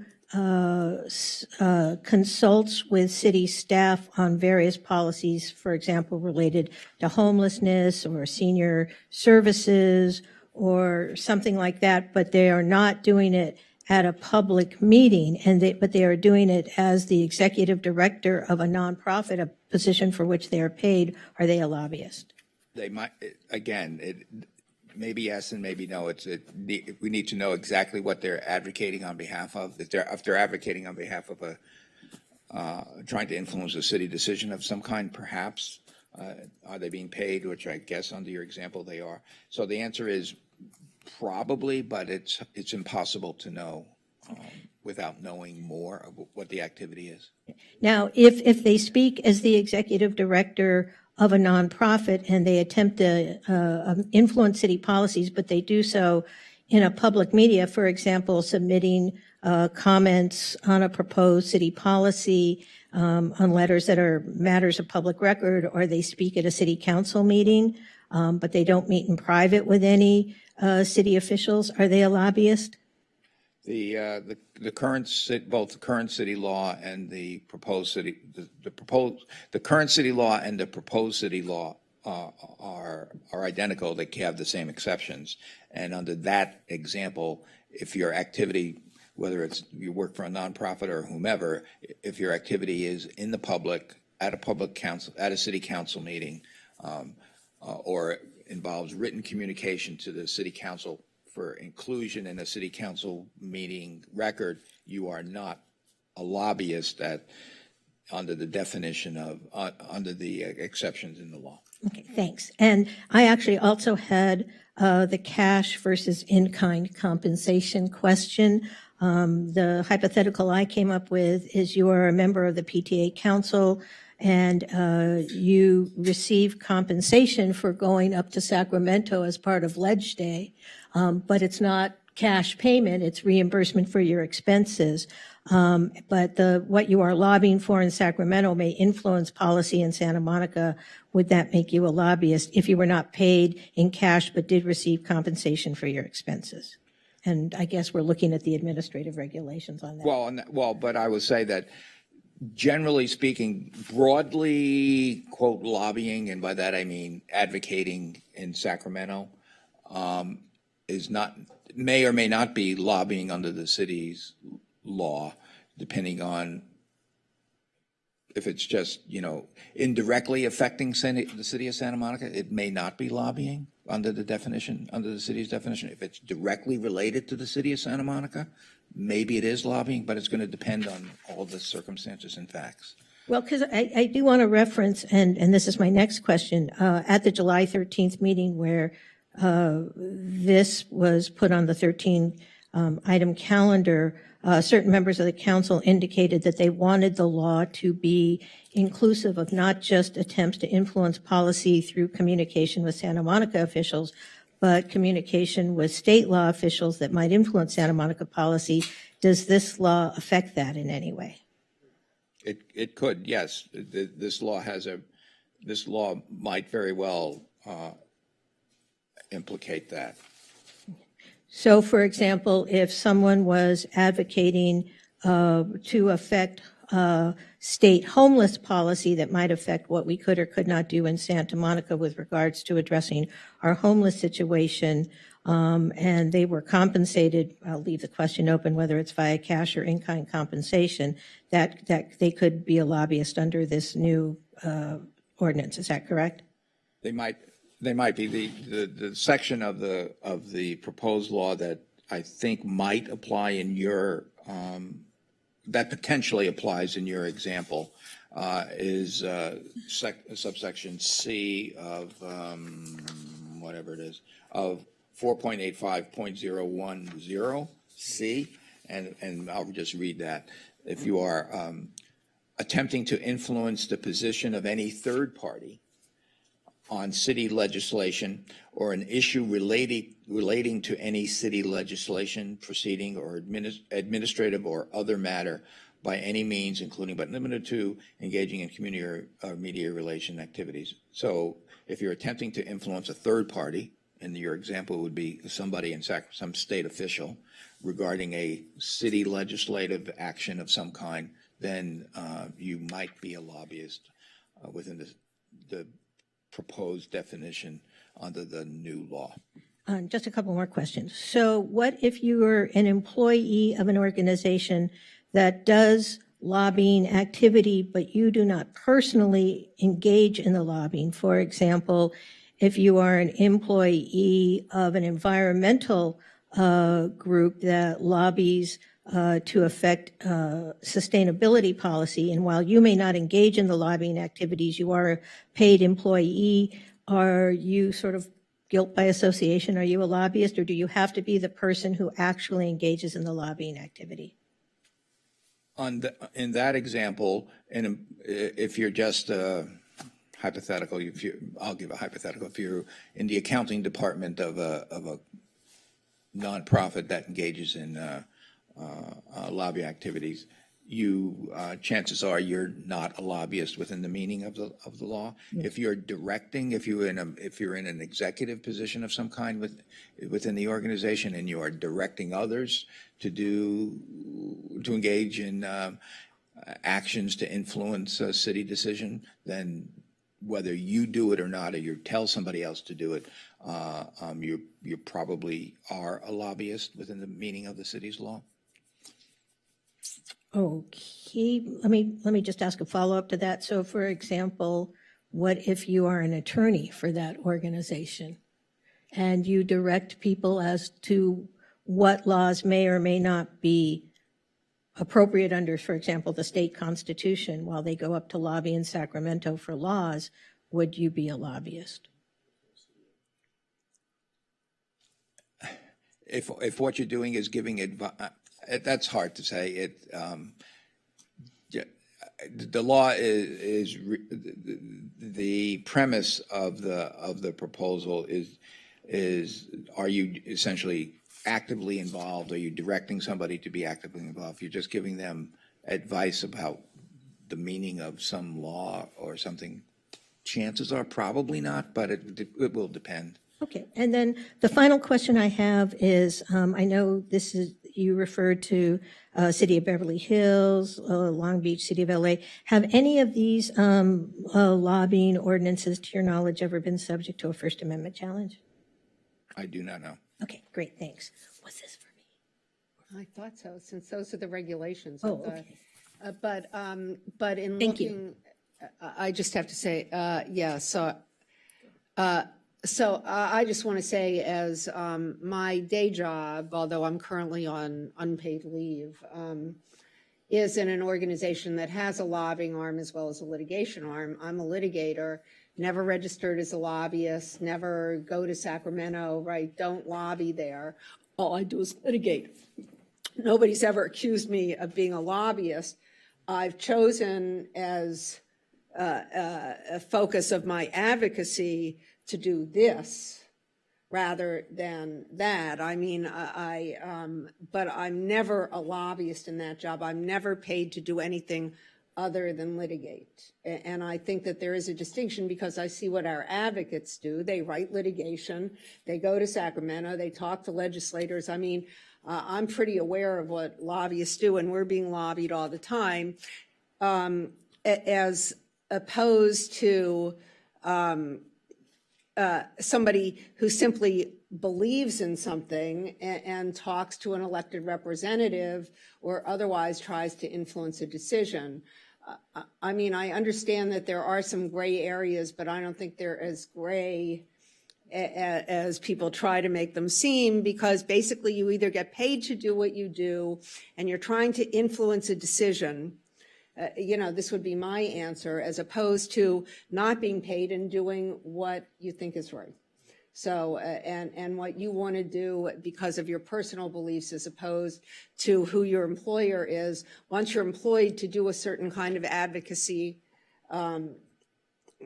I think that it puts you in a different category. But Councilmember McCowan, I'm sorry, Mayor Pro Tem McCowan. So I just had a question about,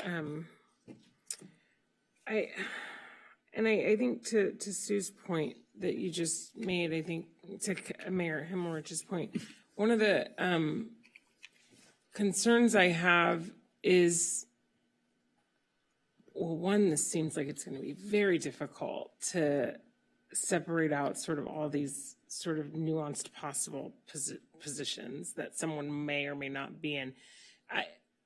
I think we get lobbied all the time, and and some of those people are on boards and commissions and lobby us about things unrelated to the board or commission that they're on.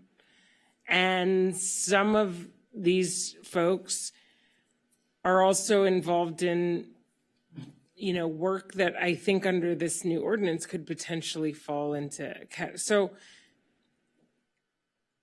I'm thoroughly confused, I'm not going to lie. But that aside, how would you, like a situation like Early Childhood Task Force or something, what constitutes like a public meeting?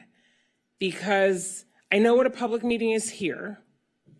And is that the only type of public meeting we're talking about in this ordinance? Or are we talking about meetings or gatherings of like a PTA or sort of any, or, and even a PTA is too broad. There are some meetings that are like exclusive, but still have more people, like steering committees and other things. where stuff gets talked about that is city related, and there are people that are involved in those different groups. Some are official groups, some are unofficial groups. Some of those groups receive funding from the city, some of those groups advocate for funding from the city. So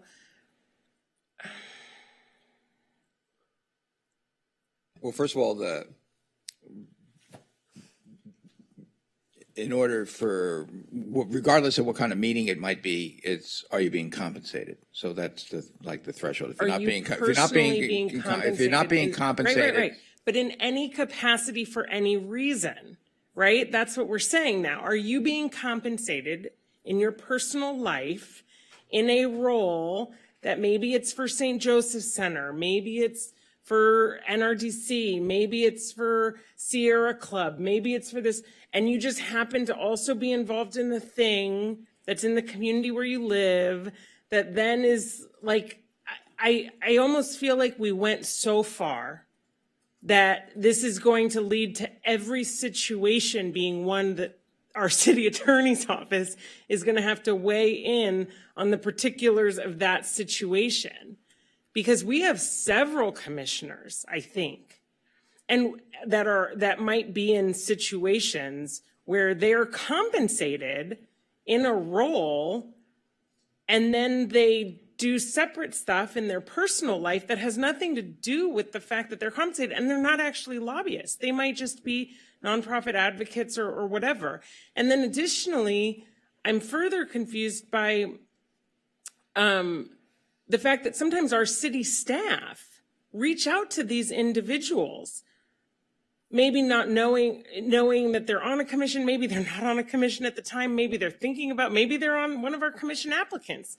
They're thinking about joining a commission in the future, but they have a relationship with staff on this separate issue, whether it's homelessness. I'll keep going back to homelessness. This is a perfect space where we have lots of people that work for our different homeless organizations that also work closely with our staff. Sometimes the staff will reach out just for advice, whatever. That person is paid in that role and thing, but maybe they're on our list because they want to join our public safety and reform, committee. Or maybe they want to be part of our arts commission because they're secretly a painter. I'm trying to understand how we didn't almost go too far. And the minute that city staff person reaches out to that person who just got appointed to a board that we appointed them to tonight, tomorrow, well, in 2 months, whenever this is official, they can't be on that commission anymore because guess what? Is that yes? Do you want me to answer? There's yeah. Well, first of all, the current law is looks not to whether you're just paid, you have a job, but are you paid to influence? Right. So that concept continues under the proposal. So that's not a change. So it's not merely that you have a job with a nonprofit. What is the job function basically? So I don't know how much. I mean, so I don't know to what extent that answers a lot of how much of your I guess question. The example I gave at the end, where like our staff works closely with people who are paid in this capacity, and sometimes goes to them for advice on sort of direction going forward. I wouldn't constitute that person as a lobbyist for that right. Organization. I don't think they ever would. I don't think we ever have.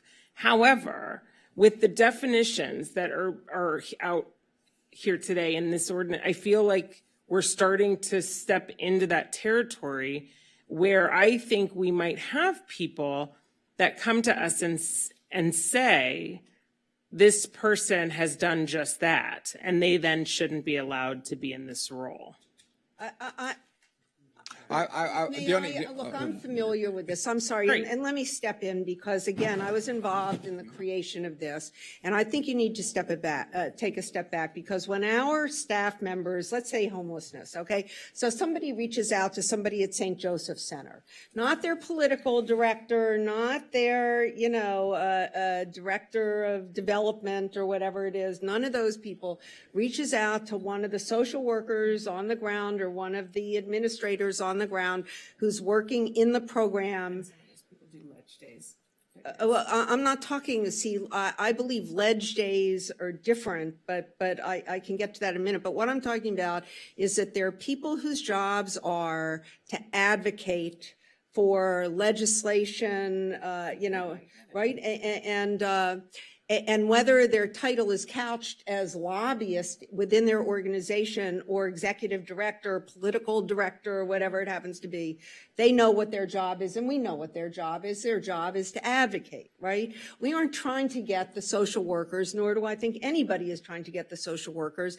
We want the people who are trying to effect changes in laws through talking to people like us, to state legislators, to other city councils, right? And who are trying to change the law, not trying to change the system, but trying to change the law and what we decide, who we give money to, whatever it happens to be. And I think that, if your job in a company is controller, let's say, then this law isn't applicable to you, right? If your job is,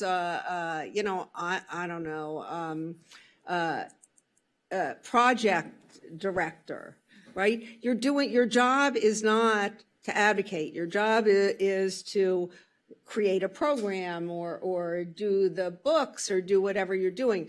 And that's why this was created, because originally it was much more complicated. And the reason it says what it says, and it's all coming back to me now, is because what it was intended to capture was people who were paid to get us to change our minds. Bottom line, that was what they're paid for. So can Joe or Alan point me directly to the part where that is very clear? That's just the clarity I'm missing. That specificity, that if their actual job description is that they lobby, and not just that they're compensated by an organization that does these things, right? That's what I can't seem to find. Let's see what we can do here. Denise, can we go back? I have another example to ask them about that. Stop. Ooh. There it is. So lobbying activity includes the following assembly conduct for compensation, so that when the conduct is related to attempting to influence city action. So you're getting paid to influence city action. And then it goes through a series of things as that are examples of what that might be. So doing it either yourself or through an agent or employee or a business, written or electronic, or any communication with a city official. So that would be one example. So you're being paid to influence city action by communicating with a city official. You're drafting ordinances or regulations or et cetera to be used by the city. You're attempting to influence a third party, or you're advising clients regarding strategy for legislative or other advocacy. Again, that's all related to a city activity. Social workers do that. Social workers at a lot of nonprofits do that. And clients are, in fact, the people receiving benefits.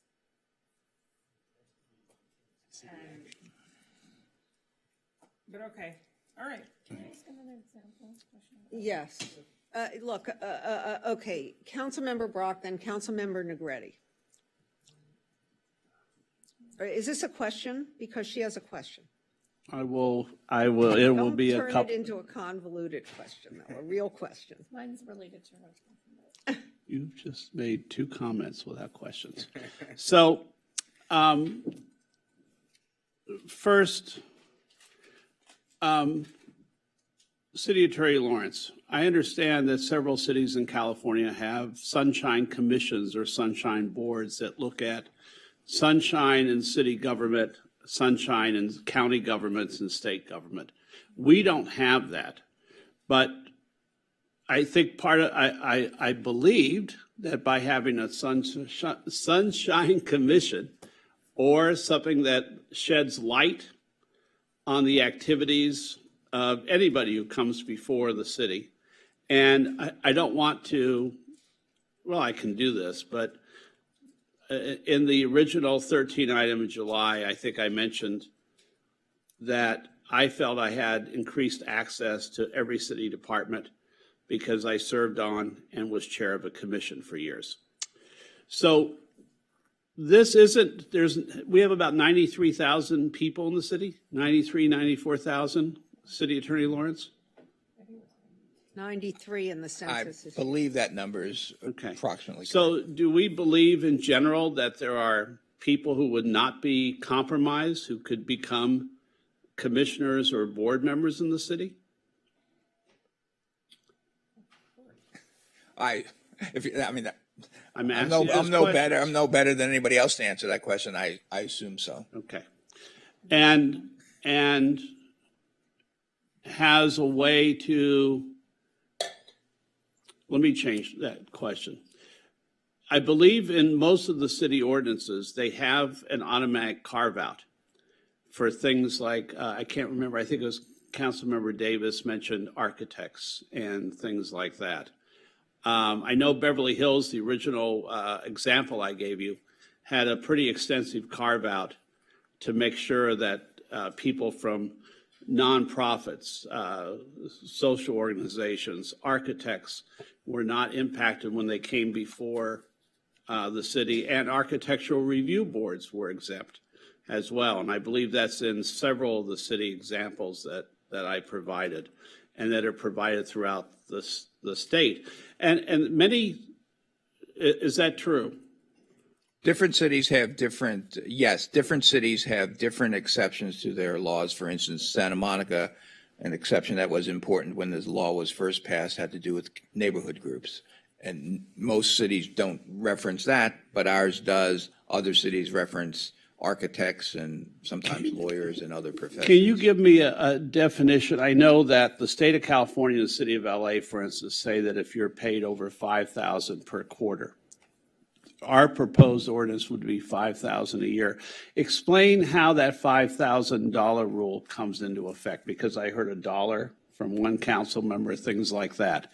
So my understanding was that if you got paid over or $5,000 or more in a calendar year to be an advocate, then you were considered a lobbyist. And at that point, you could not serve on a city commission until 2 years after you ceased being a lobbyist, so that you couldn't influence the city. Can you give us an explanation? Because it seems like everything is becoming murky when it was supposed to be pretty clear, full of sunshine, full of, an easy way for residents to identify what was going on. And now it seems like it's becoming extremely murky. So how do we remove the murkiness now? Maybe without being a wise guy, maybe by not having a lawyer draft your laws. Denise, can we go forward a few to the one that gives the regulating lobbying ordinance additional option? Simple version was the better version. That's it, stop. I think what under your example, actually the proposal, the $5,000 has nothing to do with what you receive. It has to do with the amount of money you control or are spending. And so it doesn't, a lobbyist is somebody who is paid, and it doesn't set a minimum. So it doesn't say 5,000, 10,000, 1,000. It doesn't set any amount. It just says you're being paid or compensated. But again, if they came to testify once and they were from San Joaquin Valley and they were testifying on why we should do more urban farming, and they were paid per diem to fly down here, would that be considered? That would be considered a lobbyist. But if they were from Santa Monica and said, we love gardening, and we want to increase the amount of gardening in the city and make part of Santa Monica Airport in the community gardens. They're not getting paid anything. They're just coming and testifying as a resident. Okay. In your example, in this, Well, no, in the flying down example, whether being paid is one component, but if you're appearing at a public meeting, city council meeting, you're not a lobbyist if you're being paid a lot of money, or if you're not being paid a lot of money. It's just that you're at a public meeting, so that's an exception in and of itself. I just want to comment that the discussion has conflated two types of lobbyists. There's the lobbyist that we have now who receives compensation for the purpose of attempting to influence a city official on a city action. And at the last meeting, you asked us to also look at a potential, what's now known as an expenditure lobbyist. And that's a completely different type of animal, so to speak. That's the person who has control of $5,000 or more to cause others to lobby directly city officials. So the ordinance that we've put forward took your earlier advice or direction and didn't include expenditure lobbyists. It added that as a possibility. And that would be in addition to what's been proposed by council tonight in response to your direction. So I just think you all got confused between lobbyists as historically we've considered them, and now this expenditure lobbyist. And I just want to jump into. Are we if I can continue for a minute, are we noticing in other cities in comparisons, are we noticing that expenditure lobbyists or lobbyists are coming under tremendous confusion like we're having here, just create or just passing the ordinance? I mean, does it normally seem in most of the cities that you've looked at, a couple that I mentioned that you look at, does it appear that it's a pretty cut and dry, pretty easy to understand ordinance? I've not asked other cities their experience under their laws, but a number of cities have virtually this identical language. And you haven't noticed from anywhere that these cities are undergoing legal challenges, or you haven't read in newspapers anywhere that, my God, this is confusing, and they now have nobody in their city to fill a board or commission because someone is on a board or commission who is lobbying. And I do want to clarify this because I guess there was some discussion outside the chamber over the last few weeks. This does not affect, for the most part, anyone who lobbies the state of California. This is directional right at Santa Monica. Whereas if you were lobbying the state or federal government, but not doing any activities in the city of Santa Monica, has an expenditure lobbyist, would that still affect you? Yes and no. If you're lobbying someone in Sacramento or somebody in Washington, D.C. to take an action regarding a particular city of Santa Monica activity, then you might be a lobbyist within the definition of Santa Monica's law, and you might have to register in Santa Monica because that would be lobbying a third party regarding a city action. And to go back to, while I generally don't know the experiences of other cities, we've been told that, for instance, Beverly Hills reports that it has never been sued for its law. And theirs was, it appeared when I first brought that in, it appeared to be pretty self-explanatory and very simple. Now, I looked at Berkeley's law, which is 20 pages, which seemed much more exhaustive.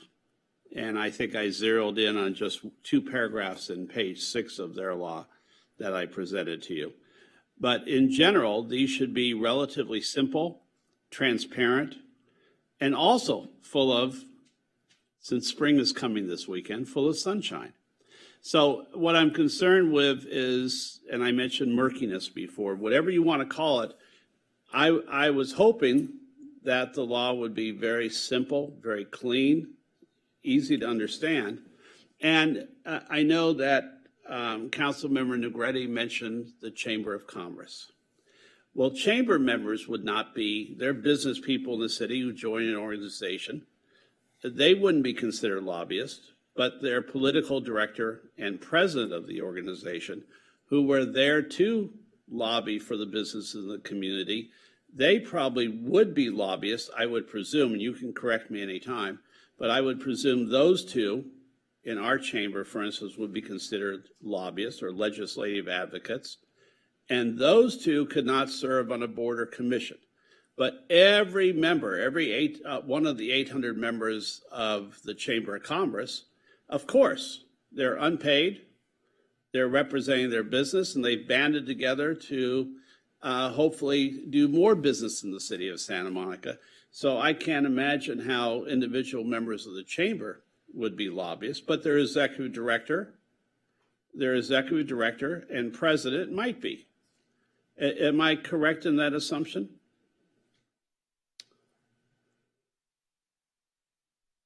As I understood Councilwoman Negretti's example, people who are members of the Chamber of Commerce who are currently lobbyists would be prohibited from being on boards or commissions. But under your example, yes, people who are members of the chamber who are not lobbyists would not be. Well, yeah, that's my assumption. The normal person who owns the print shop or the music store or the local restaurant would not be a lobbyist.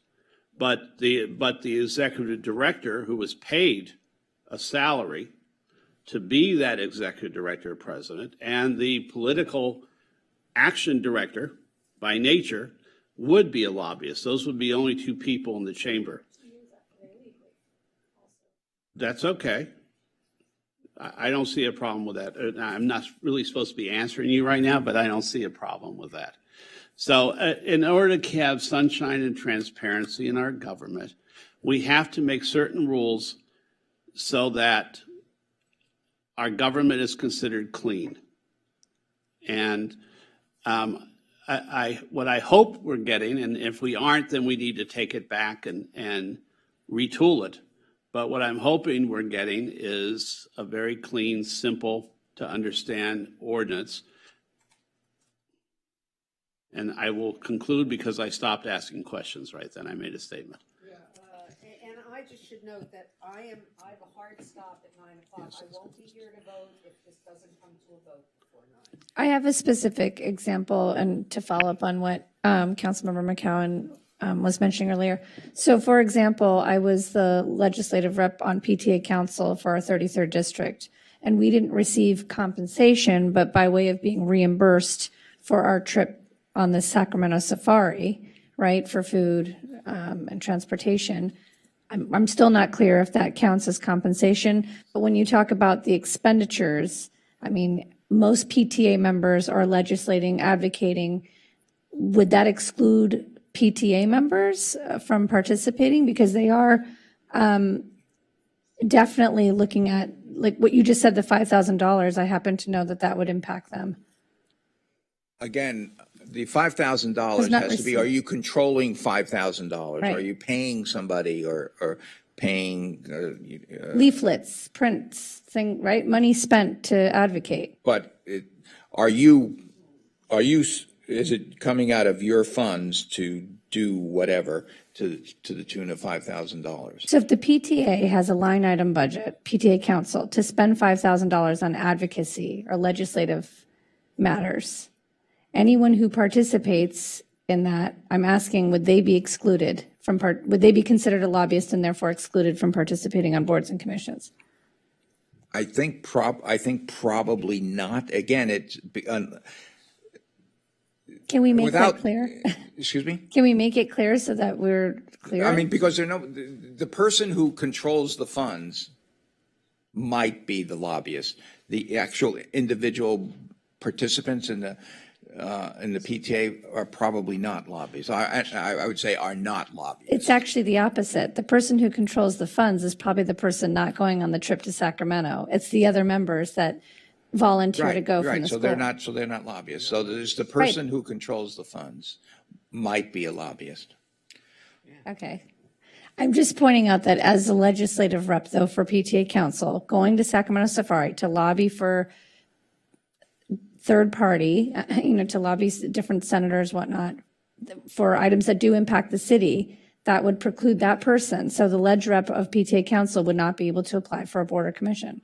Hypothetically, reimbursement, let's just assume hypothetically, reimbursement is not compensation for influencing, the conduct of influencing, all right? Given that, if you're the person who goes to Sacramento as a PT parent, you're not being paid under those circumstances to influence a city action with a third party. Remember, it's to influence a city action. That's got to be specific. That happens often with PTAs. And so in that circumstance, the parent who goes to Sacramento is not the lobbyist because they're not being paid, assuming reimbursement is not compensation. The $5,000, as Joe just said, is the person who, as you treasurer acknowledged, stays here and distributes the fund. They may become an expenditure lobbyist if you agree as a council to add that to your lobbying ordinance tonight.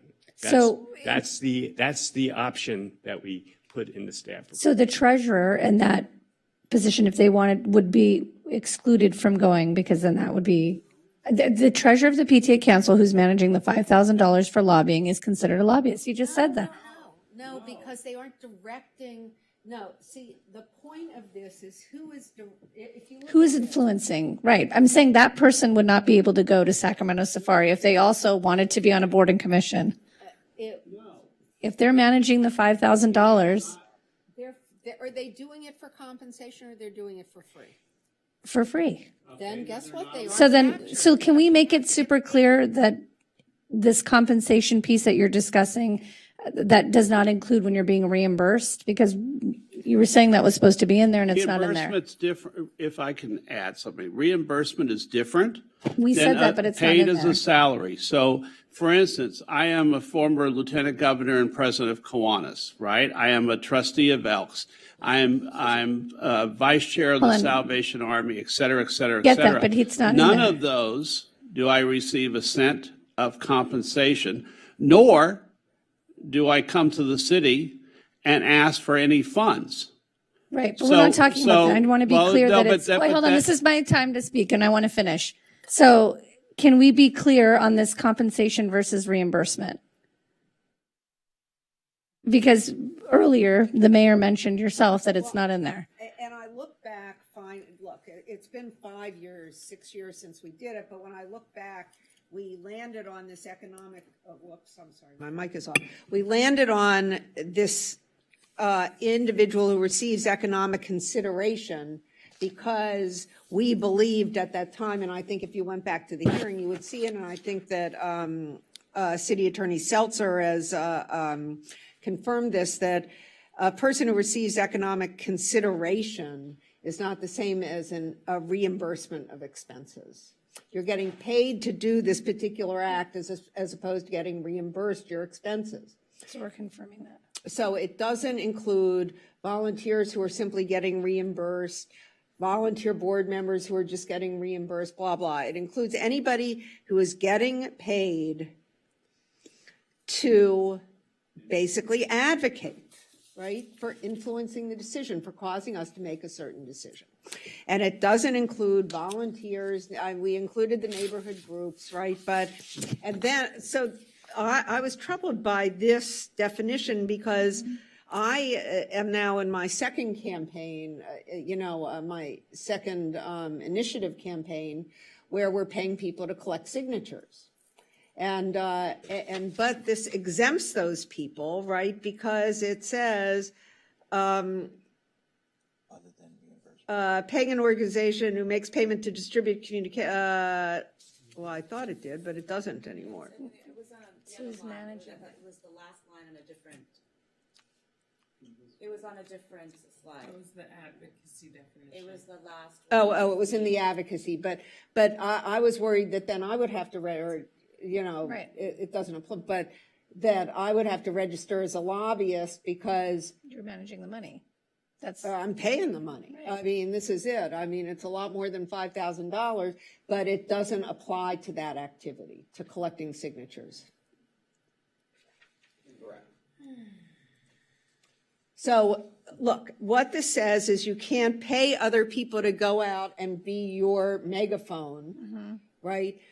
So you pay them $5,000 and they go out and say what you would say twice as loud, or you hire 100 people to do it, to say it twice as loud. I mean, the point is that what we were trying to do in the original conception of the ordinance was to not penalize volunteers who are just doing it because it's something they believe in, but actually capture anybody who gets paid to say what they say. So my only concern was that we're not penalizing the volunteers because there's many organized nonprofit I get it, and that's advocates. always been my concern. And can I just say on the notion of penalizing anybody, if you're a lobbyist, you have to register. The only quote penalty, and I'll use that word loosely, is under the proposed amendment, which says, okay, you're registered as a lobbyist, now you cannot be a board or commissioner. That's the only quote penalty attached to being a lobbyist. If you're a lobbyist, and you're allowed to do all manner of things. You cannot, if you pass this proposal, you can't be a board or commission members. That's the only thing you can't do.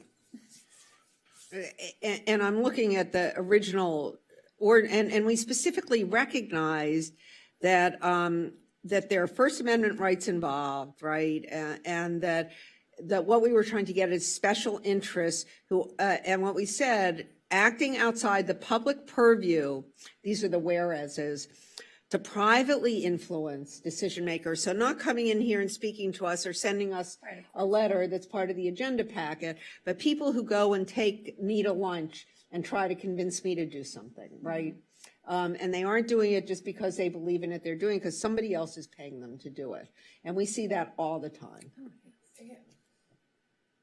I guess, Joe, I kind of, if it was simply that we were adding that if you were a lobbyist, you couldn't be on a board or commission, that's very simple. But we're also adding this definition of what lobbying activity is. That's the part that kind of takes it a step further. I understand your point.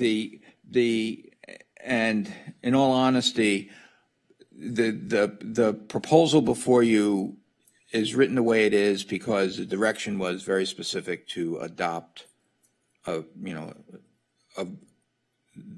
model of Beverly Hills and go away from the model of West Hollywood, which is what we originally had. But under the current law, some could say it is very broad.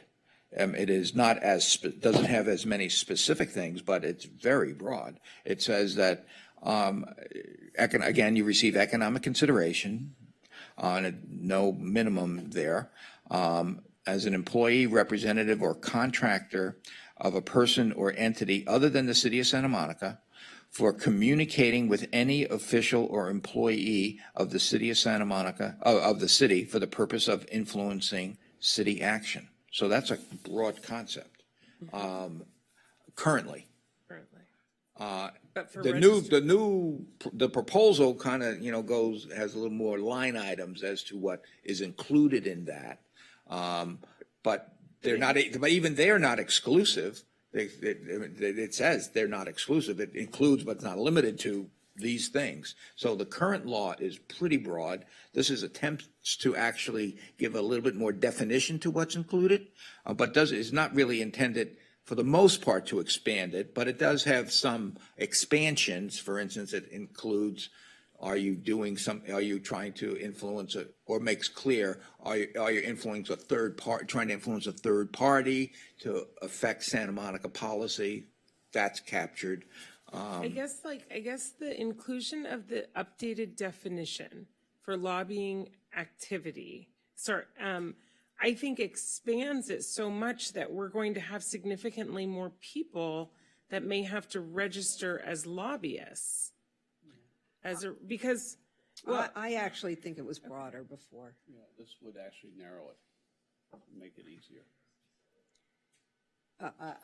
Yes, Councilmember Davis. I've never thought myself. So it feels to me like we've moved into comment, so I'd we like have. to Go make ahead. some comments. So we had the previous lobbying ordinance and the definition of lobbying was different. And actually, reading the previous definition, I suspect, for example, there are some architects in town who meet with city planning people to consult about getting a variance who probably would fall under the definition of lobbyist. And they're probably not registered as lobbyists, but that's between them and this. My concern is that now, and I don't know if penalty is the right word, but those people who may or may not be lobbyists are now not able to sit on boards and commissions. We have an architect on the Planning Commission. We have a number of architects on the Architectural Review Board, because that's what they do. We have an architect, at least one architect, on the Landmarks Commission. And so if any of those people outside of the public purview came to the planning desk and said, I need a variance, what do I have to do to get the variance, or let me convince you that I need the variance, or whatever it is, that they're coming in and not in the public purview speaking to city employees, they're going to get captured. And for me, the fact that now we're saying you can't sit on a board and commission does bother me quite a bit, because we are now losing people who are experts, and we use their expertise on our boards and commissions. Two, and Mayor Himmelrich, I want to disagree with you a little bit, because you seem to be drawing this dichotomy between the people who do things because they love them and do them because they're paid to do them. There are many people who advocate, and they may be employed to advocate, but they also do it because they love it. And let me finish. So, for example, someone who is the head of a nonprofit may, in fact, be the head of a nonprofit because they really believe in the mission of the nonprofit, and yet they still may be paid to try and influence policy. So I think you can be both, and I think the notion that one is completely mercenary if they're a lobbyist, but people who aren't paid are not mercenary, I think that's a false dichotomy. I think there are people who actually do what they love, they get paid for doing what they love, and part of that may be, in fact, trying to influence the policy of the city. So for me, the fact that there aren't carve-outs for nonprofits, there aren't carve-outs for architects, bothers me quite a bit. I also am troubled by C, which says attempting to influence the position of any third party on city legislation or an issue relating to any city legislation. For example, if I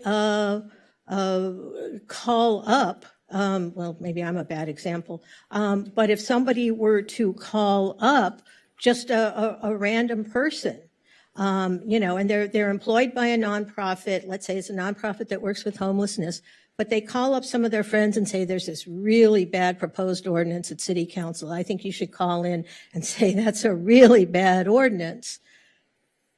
Are they a lobbyist?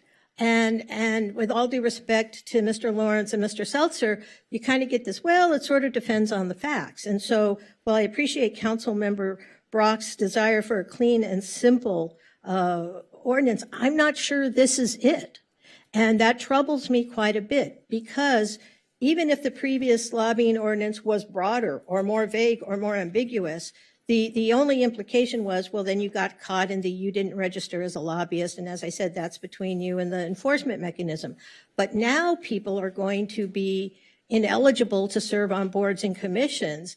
And we do know, because of the communications we got from certain people, that at least some people in the community view this as an effort to get rid of a particular commissioner. But I think there are other commissioners who might get caught in that net. And these are people who are doing a good job serving the community that we would not want to see removed from boards and commissions, but because of ambiguity might have to do it. So I honestly, although I understand this definition is meant to be more specific and perhaps less ambiguous. I think the fact that it includes us attempting to influence the position of any third party on city legislation, because that's any third party, not a state legislature. That could literally be calling up my husband and saying, hey, call into the city meeting and stop that because that's a really bad idea. And so I think that addition makes this too broad. I think the fact that instead of this just being an administrative regulation with some fines and penalties attached to it, we now are actually running the risk of losing valuable board and commission members. And I do think, I mean, even if we were to add some language that suggested that, you know, reimbursement or in-kind compensation or whatever was not included in the definition of compensation, you know, it can get messy. As someone who deals with these sorts of things fairly frequently, for example, if someone is going up to Sacramento Safari and PTA gives them a per diem, that's a cash per diem, is that compensation, even if it's not in kind? I mean, nobody's really, I don't think we necessarily need to include this $5,000, the expenditure lobbyist, but if in fact we do, it does go to the issue of what if a nonprofit comes to you, let's say a nonprofit that addresses homelessness, it's a very good nonprofit, but they say there's a law that's getting in the way of our doing a better job, and we want to go up and lobby against it. And if you give $5,000 to that effort to lobby, you're now a lobbyist. And I don't know if that's really a good thing. I have concerns that it might not be, that it might actually hinder the ability of nonprofits who are trying to influence state legislation for the better from being able to collect funds because people will not want to lobby to be considered lobbyists. So for all of those reasons, I don't think this is the solution. I really believe lobbyists ought to register. We ought to know who they are. I firmly believe in that kind of sunshine.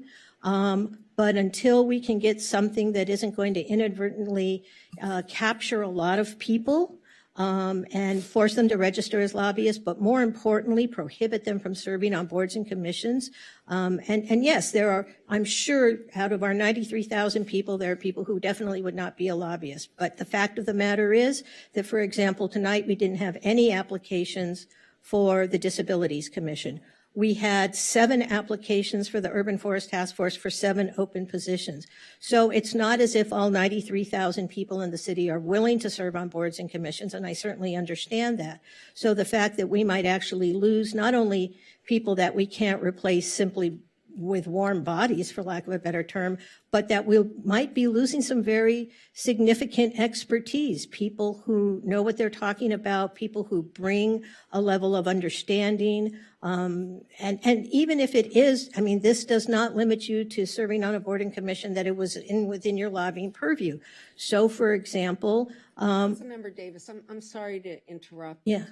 But it is 8:53. Okay. And honestly, if you weren't saying things I've heard before, but I really think we need to call the question now and have a vote. Oh, okay, but I thought other people might want to comment too, but no, that, I guess that's fine. I mean, I had a few more things to say, but that's.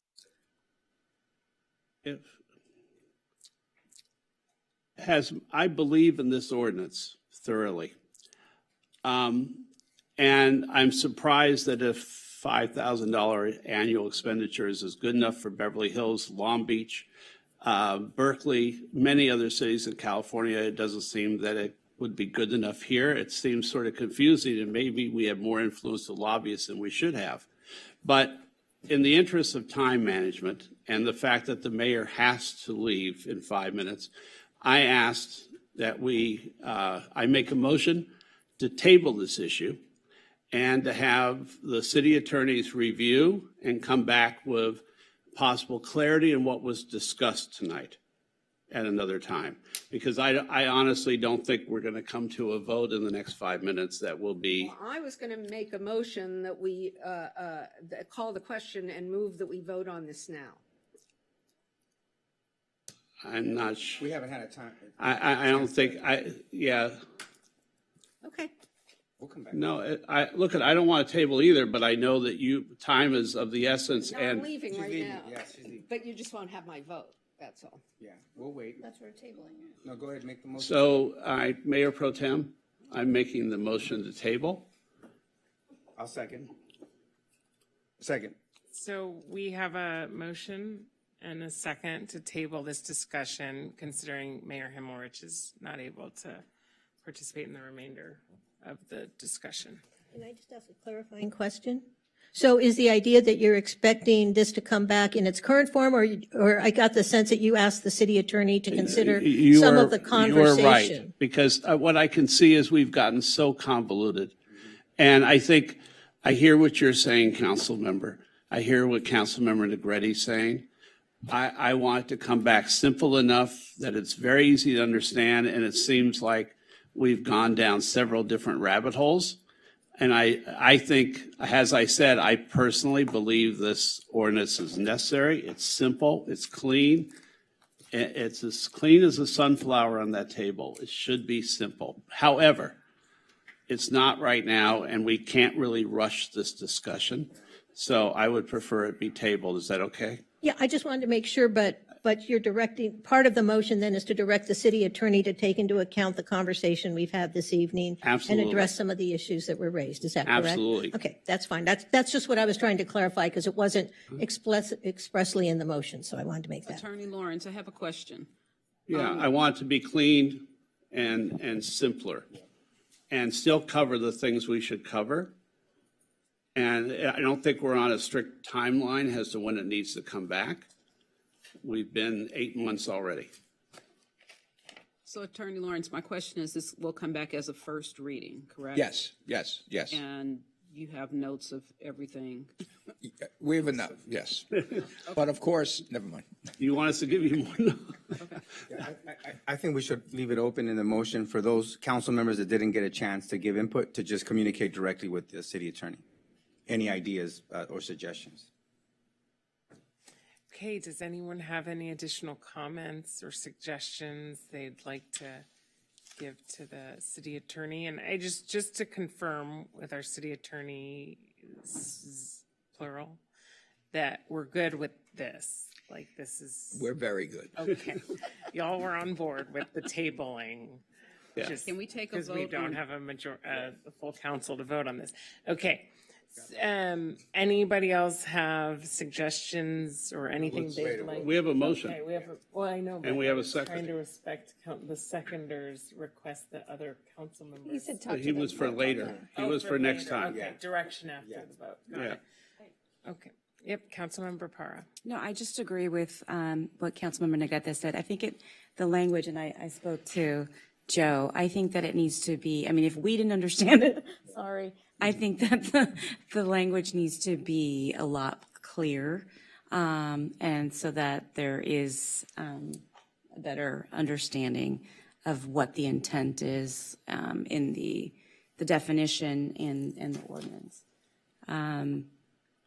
Yeah. And I also think that, which I didn't get to speak to because we kind of spoke about it, and Councilmember Davis, through her attorney questioning, kind of touched on it, but we received, numerous emails from constituents, concerned about our housing commissioner on and a conflict of interest, or potential perceived conflict of interest. And so the answers we received, what those answers were, and essentially what those answers were is paid to advocate. And I think that's what that missing piece is. And I think that was kind of what my scenario and my layman question was going to be. And maybe I'll still propose it really quickly, because even though Councilmember Davis, in her lawyer voice, went through that, but maybe I will explain it in a more lay perspective. But some of the emails that we received from quite a few constituents, were concerned about one of our housing commissioners being on our housing commission, working for what they viewed was a lobbying company, if you will, and advocating or lobbying while on the commission. And so what they were concerned about was how is it that a commissioner who worked for a company or a known company or a registered lobbyist is paid for their day-to-day job to advance their platform and ideals, and then is known to expound their company's platform and ideals, during council, housing commission meetings. And so how would you answer that question? Because in their day-to-day, they are paid by a registered or by a lobbying company. And, they are an advocate. And so how do you answer that? If the then qualifier is, and they're doing this at a public meeting, et cetera, they're not, that's an exception to the lobbying ordinance. So even though they might be absolutely under anyone's definition a lobbyist, if whatever they're doing occurs at a lobbyist elsewhere, but if what they're doing in Santa Monica is more or less exclusively at a public meeting, then the city does not consider them a lobbyist. Okay, thank you. I just wanted to get that on record, that we've asked the question and answered it. So, thank you. Do we vote? Thank you, Councilmember Parra. Yes, but there was a motion and a second, but there was still discussion. No, I'm asking now. Yes. If we're Are there any other questions or discussion? Okay. May the clerk please call the roll? Councilmember Parra. Yes. And this is to table the motion, by the way. Yeah. Correct. Yes. Councilmember Davis. Yes. Councilmember Negrete. Yes. Councilmember Brock. Yes. Councilmember De La Torre. Yes. And Mayor Pro Tem McCowen. Yes. Okay, so that is tabled. We all agree. Okay, congratulations. We all agree. Okay, we are now, safe flight, Mayor Himmelrich. Thank you, guys. I'm sorry. It's okay. Okay, so next we have item 7C is introduction and first reading. Everybody look and see if Sue's phone is at her desk, or that's the issue. Does she have a location thing? I've been calling it. No, does she have a location? Oh, I'm sorry. Thing on it from Apple. Okay.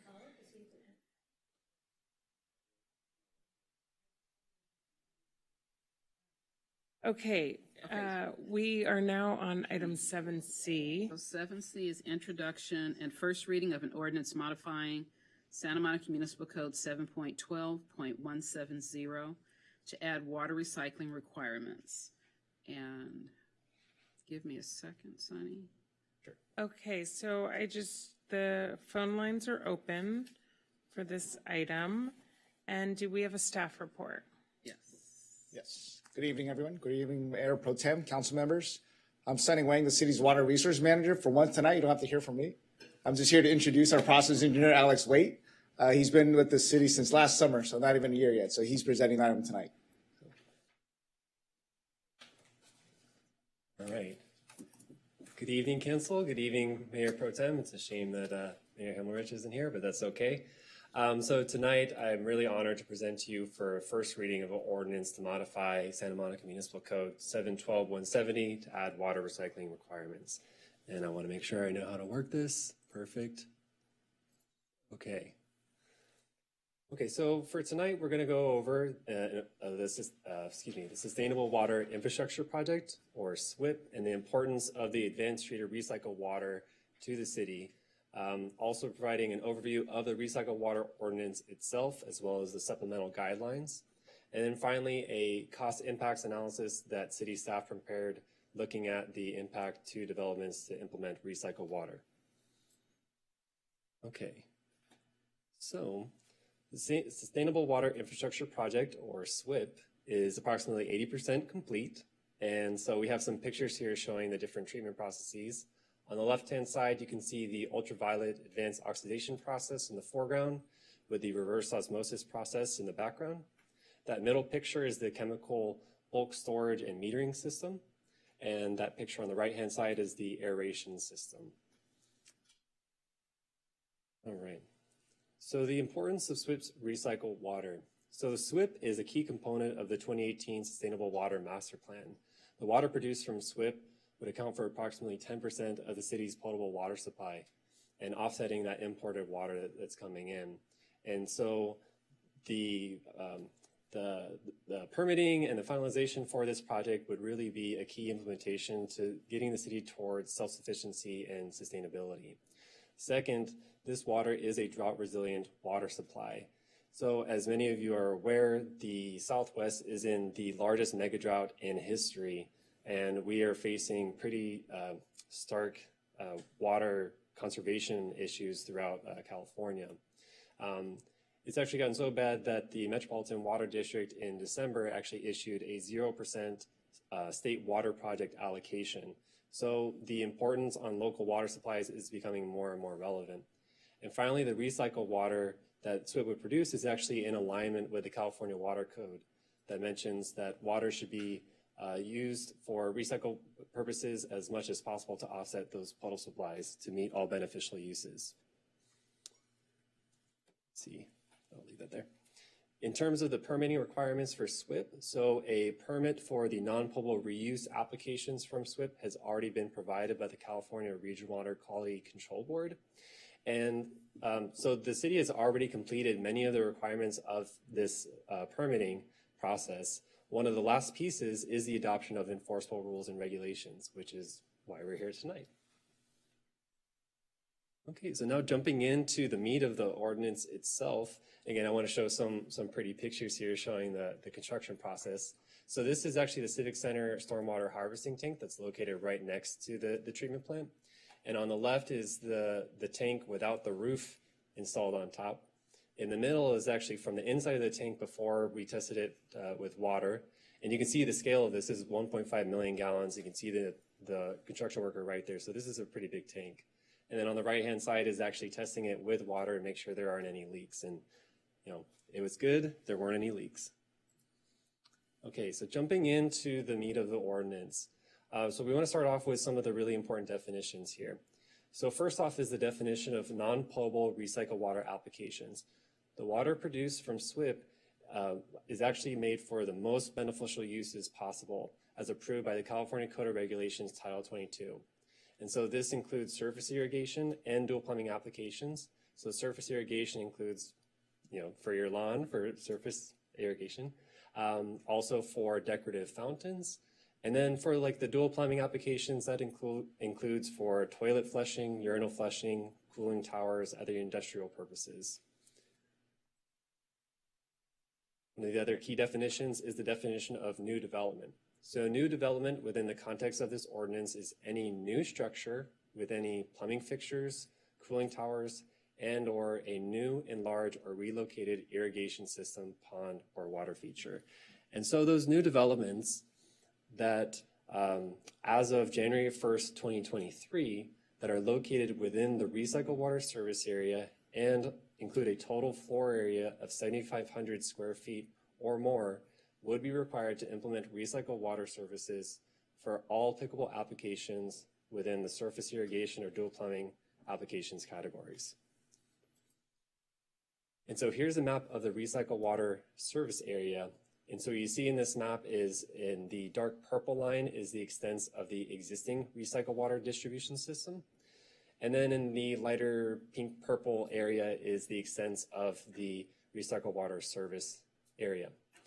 And so this map was developed, one, based off of the extents of the existing distribution system, two, based off of city knowledge of current or proposed developments where we could connect to the recycled water distribution system, and three, based off of a preliminary hydraulic analysis indicating where we would still be able to provide service within the city and meet capacity and pressure requirements, just like we would with potable water applications. One of the key things about this service area map is that there are many other cities within Southern California and within California itself that has a very similar concept to this. And so this is kind of mimicking the same process that those other cities have already implemented. And another key point is that there was a recent state legislation that was proposed, AB 2811, and as part of that legislation is actually noting that any new development with a planned or proposed recycled water service area would be required to implement recycled water on site through dual plumbing by 2024. So this map is actually in line with where we see the state moving towards. Okay, so of course there are some exemptions to the use of recycled water service. Number one, the Los Angeles County Department of Public Health is the primary permitting agency with respect to on-site recycled water service within Los Angeles County. And so LA County has quite a few different guidelines that on-site users are supposed to use, but they also have several exemptions here that we also recognize. So for instance, single-family homes, including ADUs, are not required to install dual plumbing. Similarly, non-professionally managed apartments, such as self-managed condos, do not include dual plumbing. Food service facilities, and then also site-specific limitations. So for each on-site purpose, the LA County will look at that and deem is it suitable or not. So it really is a case-by-case basis. For instance, we're already aware that if there's a decorative fountain and it's spraying water way up in the air, that would not be acceptable per LA County guidelines. Number two, fire protection systems are also exempt from the use of recycled water unless allowed by LA County. Number three, particular fixtures, equipment, or applications as approved by the Public Works Director would also be exempt. So this includes anything that isn't already exempted by LA County or is approved by the California Code of Regulations. So for instance, microchip processing is one that we've already identified, hey, that may not be so good for the use of recycled water. Others could include growing avocado trees, and then also potentially the use for construction services. And then finally, number four is that any new development with a planning entitlement application determined complete before January 1st, 2023 is also exempt from these requirements. And so I want to read into the ordinance tonight because this wasn't included in attachment A as part of your packet that you've received tonight, clarifying section 712.170, paragraph D, subparagraph 4 as follows. So number 4, new development with a planning entitlement application determined complete before January 1st, 2023. So just adding that word application in there. I'm going to walk through the permit process, and what you see is that it's, in the most part, there really are not many significant changes to the permitting process. Just with any typical building project, it would come into the planning department and go through that planning development review, make sure that it meets all the city's requirements. For instance, for the recycled water, it would go through, is a project applicable for the use of recycled water? And then if it is, are there any exemptions that would apply to that particular project? And if there aren't any exceptions or it's piecemeal exemptions and some are required or so on, then it would move into the recycled water service implementation through permitting. So what I want to draw the attention here is actually the orange boxes in the bottom. So this is the applicant coordination with LA County and potentially the State Water Resources Control Board Division of Drinking Water. So besides the typical building permit application that would be required, and that's just typical process for any building permit that any developer would have to come in for the city, there is also an application and plan check required through Los Angeles County. And if that development is including dual plumbing, it would also have to go through the Division of Drinking Water. The applicant is responsible for coordinating with LA County and DDW. That is not the responsibility of the city or city staff to coordinate with LA County on behalf of the applicant. LA County and DDW will then, if everything's good to go, will give that conditional approval for the use of recycled water. And that conditional approval then feeds into the building permit application. And then the process can move on once everything's satisfied. into the construction and inspection phase. So I mentioned earlier the guidelines, which is a supplemental document. So this is the Recycle Water Use Guidelines, Policy, and Procedures document.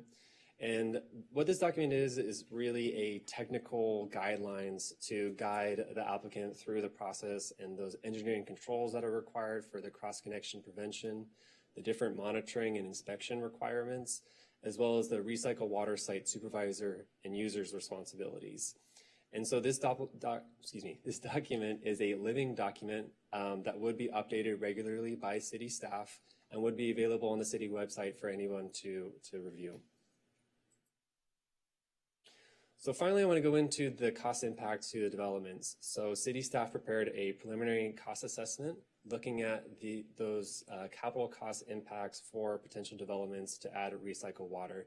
So we looked at various project types as listed there. And so one example of the project is this mixed-use development. This was actually located in San Bernardino. And so that project was then escalated to current day costs and then also escalated to the current city price index. And so you see the total escalated development costs here around $74 million. And so with 96 total fixtures, about 40 of those were identified to then use recycled water. And to add recycled water for those 40 fixtures would be approximately $118,000 or 0.2% increase to the total development costs. And so we looked at this at over a dozen different projects over these different development types and found that there's approximately an average increase of around 0.6% to the total building costs if adding dual plumbing.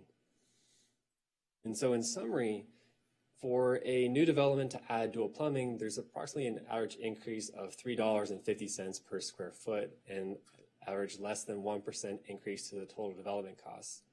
And if just including for irrigation purposes, it's really a nominal price impact. It would just cover the cost of the cross-connection prevention devices, additional signage, and identification for the pipelines that would be carrying that recycled water. So I want to close with some of the key takeaways of this ordinance. Number one, this is a regulatory requirement for SWIP. The SWIP project cannot serve recycled water unless this ordinance is enacted. The SWIP project will be coming online by the end of this summer. And so to be able to serve the recycled water to the folks who can use it and need it in the future would be a huge boon. So we need this ordinance in order to move the project forward. Also, there's a minimal impact on the total development cost, as was noted on the previous slide. And finally, and I think one of the most important pieces is that the use of recycled water really is the most environmentally conscious option. The use of this water reduces the imported potable water footprint. It increases our self-sufficiency and sustainability and gets us closer to achieving our target goals in that 2018 Sustainable Water Master Plan.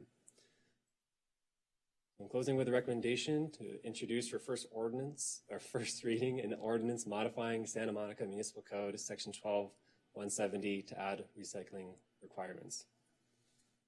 And with that, I'll close for questions. Thank you. Thank you, Mr. Waite. Right? Yeah. Thank you so much. Do we have any questions? Councilmember De La Torre.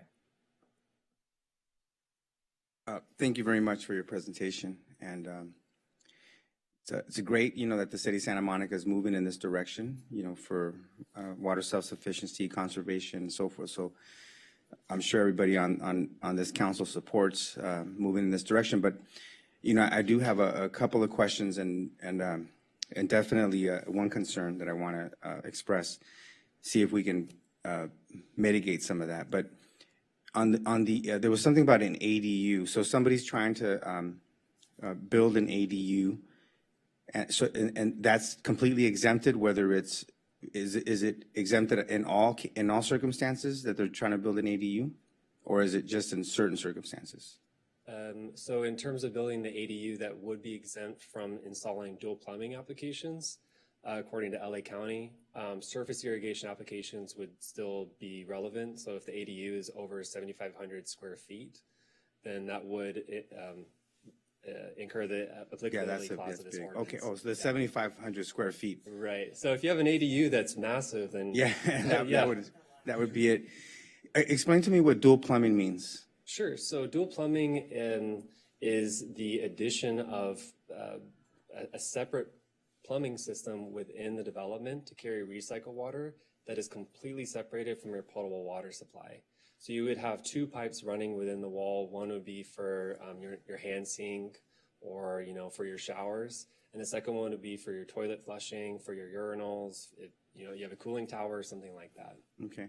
And then the last concern that I had, we hear a lot, about just how difficult it is to get permits. And I know maybe some of it has to do with, because for those of us that are newer on the council, regarding, COVID and the impact of staffing reductions and all that. But I've heard this even before on the council that it's just very challenging, for businesses and,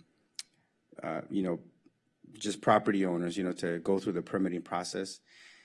I know that there's some extra, this would cause definitely some extra sort of steps, for those properties that are falling within that threshold of 7,500 square feet? Yep. Has staff thought about sort of what we might be able to do to mitigate some of those delays or maybe some challenges regarding the permitting process with this additional step? Yeah, I can't necessarily speak to the entire permitting process, but in terms of the dual plumbing or recycle or surface irrigation applications, so the building and safety is already well versed in the requirements for these applications. We do have the SMRF project already, and that is servicing for some surface irrigation and dual plumbing.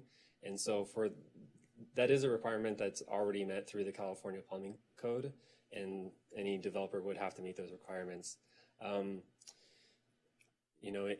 One of the other pieces is that we've been working on is implementing within the planning review process more early discussions around the different applications that are required. So, for instance, if a recycled water project comes through the door, on the Water Resources Division side, we would be alerted much earlier to go through it and walk through the process and make sure that all the T's are crossed and the I's are dotted. Okay, before we go, council. Okay, so quick question: do we have any callers? There are no callers. No callers. Okay. Councilmember Davis, I saw your hand. Councilmember Brock, and then Councilmember Parra. Did you have? Okay. Can you put the map of the service area back up? Sure. Thank you. Thanks. So are the purple lines the existing recycled water distribution, right? That's what's in the ground now. Yep, that's correct. There are obviously some portions of the larger lilac area that are not adjacent to those lines. Do we intend to build out the existing recycled water distribution system more because otherwise you're going to have a disconnect with people who don't have immediate access to those lines. And I don't know what you're thinking about how they're going to get recycled water. Yeah, well, they won't have to come and fill up buckets and bring it back, I promise. No. Okay, good. So the city would be responsible for extending the recycled water distribution system to meet those developments. And then we'd also be responsible for the lateral from the main to the property as well as the water meter itself. And then the property owner would then be responsible from the water meter on site. One of the other pieces is that we are embarking on a recycled water master plan very soon. And as part of that master plan, we are identifying short-term as well as 5-year, 10-year goals of where we expect to really extend this distribution system. Because at this point, this is just based off of preliminary conversations with different developments and understanding their needs. But that master plan will help us identify really the growth of this entire system and make sure we're meeting all the development requirements. And this may be unfair, and I apologize if I'm putting you on the spot. But obviously, the current service map is only a portion of the city that is commercial. I mean, I understand we're not trying to get to single-family homes yet. But are there plans to extend the service area, or is this just sort of the limit of the SWIP, and that's what we're going to be able to do? So, for example, this doesn't go up to Wilshire, for example. Are we thinking about over time we want to expand that service area so that more and more developments will have to take advantage of the Purple Pipe Plan? Right.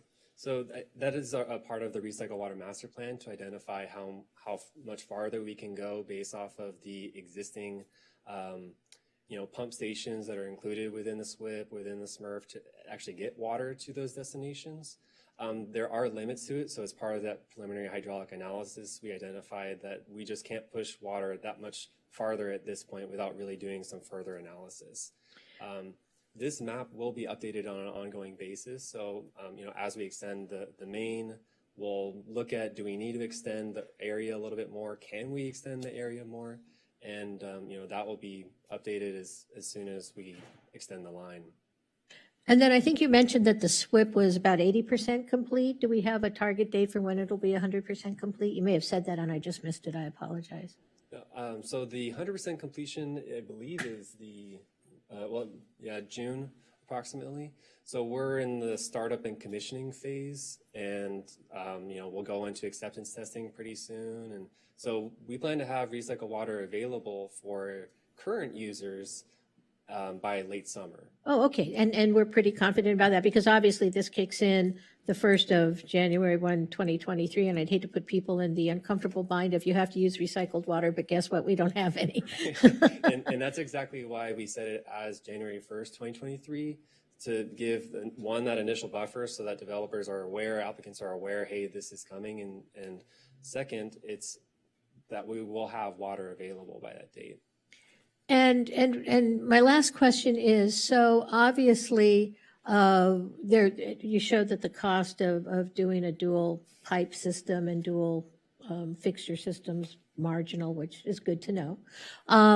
But I'm wondering, do we have any, and I just don't know the answer to this question, are there some uses, for example, 7,500 square feet is one parcel in this city. So for example, a small business who is doing, building a new building or doing a renovations that's substantial enough to get caught by this, are we going to look for, or help them look for opportunities to get subsidized even for that additional marginal cost? Because we know, to Councilmember De La Torre's question, we want to do this. This is obviously important, but for a small business, even a marginal increase in costs could be a make or break deal. So I'm just wondering, are there ways, and it sort of goes to the whole permitting and things like that, because we also know delay costs money, but I'm thinking also in terms of how we might help smaller businesses who are going to get caught up in this, which is a good thing. I'm not against it, but sort of navigate these waters. How's that for a pun? It's pretty good. Channeling Councilmember McEwen. So in terms of current subsidies, that hasn't been determined yet within the city. However, Metropolitan Water District has several rebate and subsidy programs to install dual plumbing and surface irrigation applications for on-site use. So that's one that we're already aware of. I think that's something that we can consider as we move forward and how we could subsidize this for other projects. Okay, great. Thank you. Okay, so next is Councilmember Brock and then Councilmember Negrete. So I had some questions because even though I know you say it's going to be ready in a few months and we're all going to be very proud of that, but I also know that, as someone else mentioned, our permit processes are somewhat shaky to begin with. So I'm concerned about a hard deadline of January 1st without the opportunity to be understanding of new construction, of making sure we're good on this. I'm concerned also about coastal permits where they're going to have to be required to, differently than they do now, they're going to have to provide full set of plans, if I recall. And I'm concerned about a number of things with that. So I want to make sure that we are going to, the city will be able to, get the pipes to the premises in time without harming a construction program, or saying to a developer, well, we haven't got the pipes there yet, but damn it, you're out of compliance now. So I think we have to make sure the chicken and the egg, or whatever it is followed properly. So what I'd like to know is, are we going to make sure that we give lenience as people get used to this so that we don't have deadlines that developers cannot meet? Well, I think the one important thing with this ordinance is that every project would be determined on a case-by-case basis, not just from can the development use this water, but is the city able to actually get water there within a timely manner? With respect to requiring dual plumbing, for instance, and the main isn't there, that could be a conversation as part of a developer agreement. That water would get there within a certain time frame, even if the dual plumbing has already been completed. Will that hold up development, or are they able to open with half their plumbing? That doesn't necessarily follow either. So I'm Sonny Wang, City Water Resource Manager. I'm back up again. So just to answer your question regarding that, there may be instances where your development is dual plumb ready, and we may not get the water there for another 6 months or a year, because it does take time to build our pipes and extend it there. So there are going to be some instances. For example, 500 Broadway, that building's been dual plumb for a year now, right? So, but we're going to be able to serve that now. But understanding where that demand's going to be also help us extend this pipeline where it needs to go as well. So it's kind of we got to work in hand with this development. And having these new developments is the perfect opportunity to incorporate dual plumbing, whereas it's harder to retrofit existing. But I want to make sure, I think, that the developer or the development won't be held up unduly because the city hasn't been able to construct the pipes yet. No, they wouldn't be held up because those facilities, the permitting of those dual plumbing is separate from us getting the supply there. So the plumbing itself could be ready, sitting there, and they'll have a backup potable water supply. So until we get it there, they'll be able to use potable water as a backup to that until we could provide the recycled water. And you'll be able to switch the lines then when you get it done. Correct. Just like our public safety So it will facility. not be a barrier. I guess when I'm asking, I just asking for that declaration that it won't be a barrier to the developer or to the development. No, it wouldn't be. It wouldn't be. And to your earlier question about the January 1st date of 2023, a clarification on that is for their planning application to be deemed complete. So if it's complete, you have the planning application in before January 1st, then you don't need to comply. They're exempt. But if, say, you come in on December 30th, you decide to submit a planning application, unfortunately, then you have to start looking at incorporating the recycled water in your development. Are we going to, I hate to use the term lobby tonight, but They're not here to lobby. Are we going to lobby LA County, for instance, to change that ADU rule? I don't know if that's up to us to lobby or not, because they're following state guidelines in that. So it's state guidelines, not, because I somehow heard They're the county. local authority that enforces and follow those, but they also follow and sue with state. And the ADU part that's difficult is what Alex mentioned in his presentation, that you have to be professionally managed. You have to have designated recycled water professional, right? So typically large developments have like a facilities manager, or large development has an HOA company that's able to take that on. So for a single ADU to do that, that's quite difficult. So my last point would be on behalf of the residents in the north of Montana area. I see that doesn't continue up San Vicente, and I know you were at a neighborhood meeting where people said, can you get that recycled water up through San Vicente for the center divider at some point? Yeah, so where you see that line. I just want to remind you. Yeah, we need a new network, essentially like the dual plumb building. We need a separate line to run that recycled water all the way up San Vicente to be able to do that. Because right now the irrigation system is tied in with the water system that serves the residents on both sides. So we can't just cut them off overnight. So that'll be your master plan? Yes, that's something we'll look into, yes. All right, thank you. Councilmember Negrete. I have a couple questions. One is just because there are other agencies involved in the approval process, in the event that, because the city has no control over those agencies, that there are delays, does this ordinance address the fact that the buildings officer could make extensions? So the this is a really typical process for any project. For instance, going through the coastal planning process, there isn't an exemption for that currently in the building permit process. So if that takes time, there's nothing that we could do. That's the responsibility of the developer to build that in as part of their schedule. Similarly here, if LA County takes a little bit longer, that's not the responsibility of the city to extend that application permit. So they're just responsible for figuring out what that timeline is and building that in. Yep. And then my second question was sort of dovetailing on what Councilmember Davis is bringing up about small business. Is this only for new developments, completely new developments, not remodeling of existing? Yep, this is completely new. Yeah, so we had this conversation with LA County, and they said, absolutely not. We will not permit any, refurbishments, renovations, whatever, because they actually have to go in the walls, see the pipeline, make sure it's right in the right place. And they said it's just a headache, so forget it. It's exempt. Okay, thank you.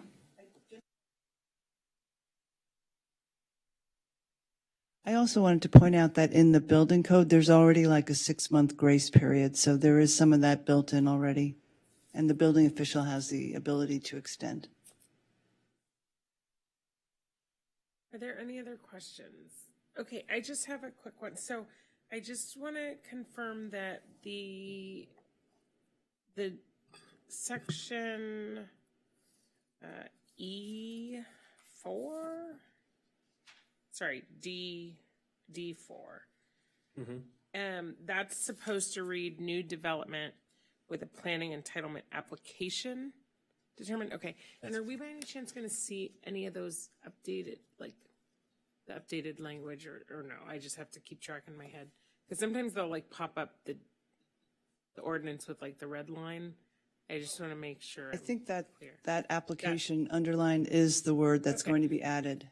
Okay, so that's in there, and then with you had a slide on exceptions, and I just want to be sure the exemptions. Okay, or this one. So there we go, and that's in section D. Okay, so that's where I was, and the exemptions.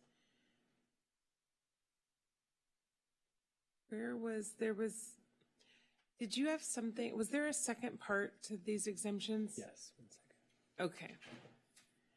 So I feel like and that there wasn't a third part. No. There was mention of new construction Oh, and the uses of the water. Yeah, so that's part of the definitions. Okay. Yeah, in terms of this project, the uses of the water, so California Code of Regulations, Title 22, has a really long list of approved uses. So SWIP is actually approved for the most uses possible for a recycled water plant. And we reference back to that as part of the code, as well as in the supplemental guidelines document. And then, I don't know if you wanted to go back to new development. Yeah, do you mind going back? Yeah. So for instance, like this. Okay. And we'd gotten an email. There was a part specifically about during construction and using the water. I know it's for surface irrigation, and I believe you had a slide that referenced it. So that is, so this is what I mentioned. It's not listed on the slide here. You mentioned it, it just wasn't on the slide. Right. So for instance, that use for construction water, for instance, like spraying like dust control. Okay. That could be a particular fixture, equipment, or application that's exempt. But that is a case-by-case basis. So for instance, if the project is already right next to the water main and there's a hydrant there and it's really easy to connect, we're not going to exempt it. You can connect and it's really straightforward. However, if we're still in the process of getting the line to the project while it's even under construction, well, obviously that wouldn't be an applicable use that we would require for that development. And so is the water to be used on a construction site for all purposes, or are there specific uses within a construction that it would be excluded from? Right. And is that on a case-by-case basis? Yeah. So in the both LA County and California Code of Regulations dictate with construction use. It's really dust control, soil compaction, essentially in the different tasks associated with construction and development. It's not used for like a toilet on the site for construction or for surface irrigation while the project is under construction, unless it's completely separated out. So an example I heard was mixing concrete. Yeah, mixing concrete is another example. Would that qualify? That would qualify under state regulations. Okay. Okay.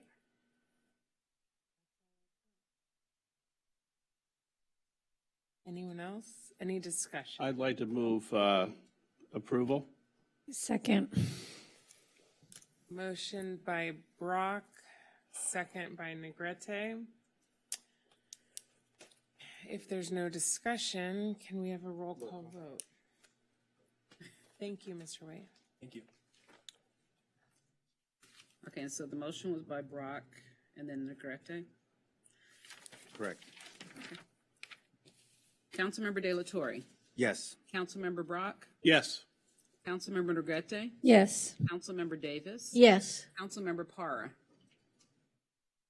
Councilmember Parra is absent. Okay, stepped out. Okay. And Mayor Pro Tem McCollum. Yes.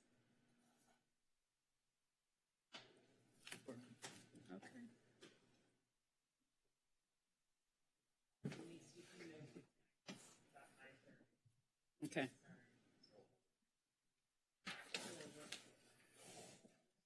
So is Councilmember Parra gone? She's, okay, thank you. I don't know. I mean, I Okay. told them we were going to do it. Yeah. Yeah. Okay. Thank you so much. Okay, so now we have 13A, and Councilmember Negrete and Councilmember, I'll start it, and you guys can complete it.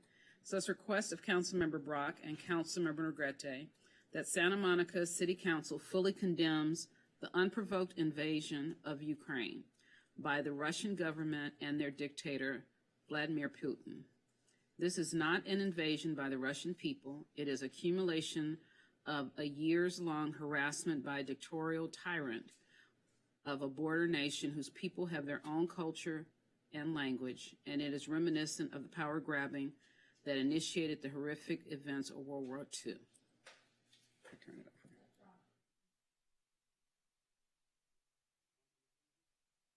You do have a caller for this item, I'm sorry. The council urges all citizens of the world to take notice and call for an end to the barbaric and tragic violence that's being waged on the peaceful nation of Ukraine. The council hereby offers the heroic Ukrainian president, Vladimir Zelensky, the title of honorary citizen of the city of Santa Monica. The council directs the city manager to research any sanctions or steps that Santa Monica might take to deplete the power of Mr. Putin and any Russian oligarchs, including to divest of any city fund possessing Russian assets and lobby CalPERS in favor of divesting any state funds possessing Russian assets and termination of state contracts with Russian firms. The council calls on cities around the world to take similar action. The council stands behind President Zelensky and the people of Ukraine. As they would say, Slava Ukraini. Thank you, Councilmember Brock. Councilmember Negrete, did you have anything to add?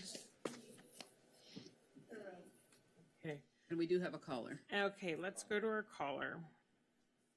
Okay, Esther, we're ready for the caller. Welcome, Jonathan Foster. You're in the meeting and your time starts now.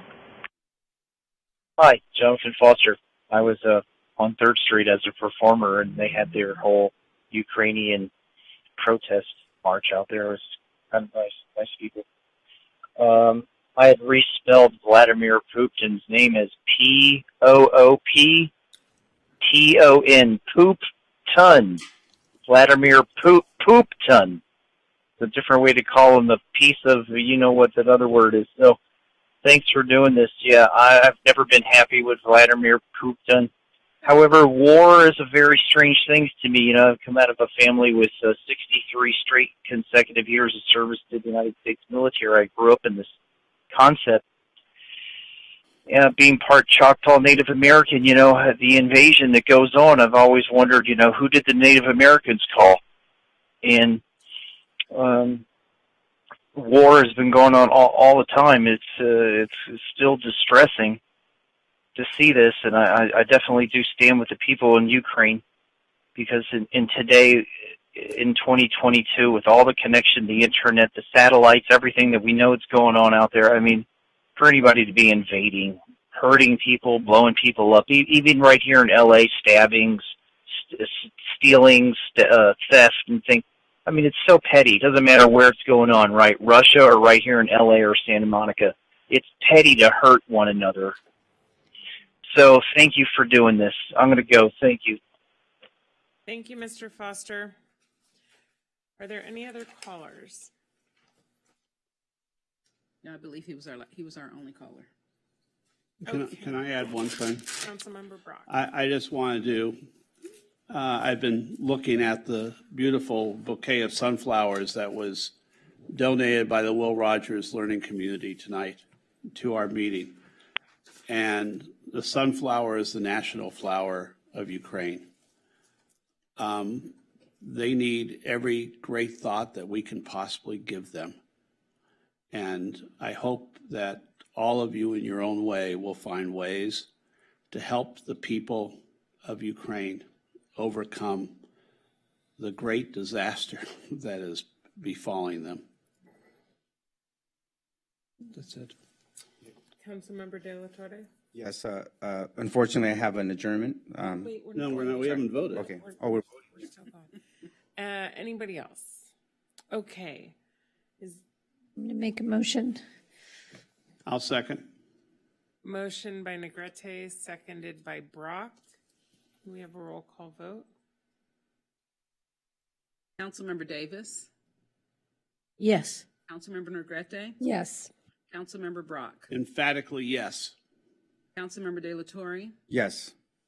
and Mayor Pro Tem McCowen. Yes. It's now time for public input.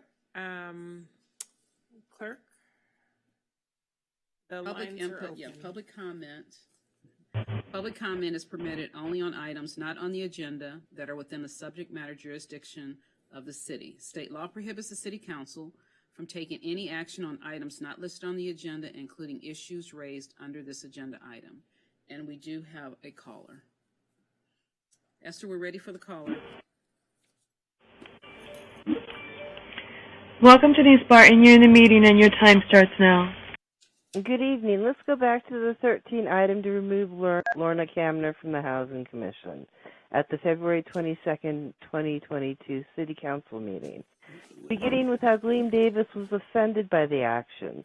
So she chose to misrepresent what the public had been saying, with one of her initial comments being Abundant Housing LA made comments on the housing element, which she'd actually been paying attention, had nothing to do with Lorna Kamner bringing to the Housing Commission meetings literature and propaganda from Abundant Housing in the form of flyers or sometimes large packets. Next, did you know that in 2019, Abundant Housing LA partnered up with California YIMBY, a well-known lobbyist organization started by Senators Scott Wiener and Big Tech, and their mission is to remove single-family housing. Sound familiar to the mission of Abundant Housing LA, doesn't it? Then in Culver City, Abundant Housing LA and Culver City for More Homes had been referred to as lobby groups desiring to remove single-family housing in Culver City. You also know that neither one of these organizations care about affordable housing or its tenants, but care a lot about high-end market units for big tech employees. A couple of Abundant Housing LA's donors of $50,000 or more include California YIMBY and Open Philanthropy, Facebook co-founder Dustin Makovich and his wife Kari Tuna's organization. So, Gleam Davis, does this sound anything like your participation at the board table of Downtown Santa Monica, Inc., while the Miramar, your husband's employer's project, was in front of them numerous times, but you're not mentioned in the minutes, or is that the reason the recording of their board meetings don't need to be kept? Thank you. Thank you, Ms. Barton.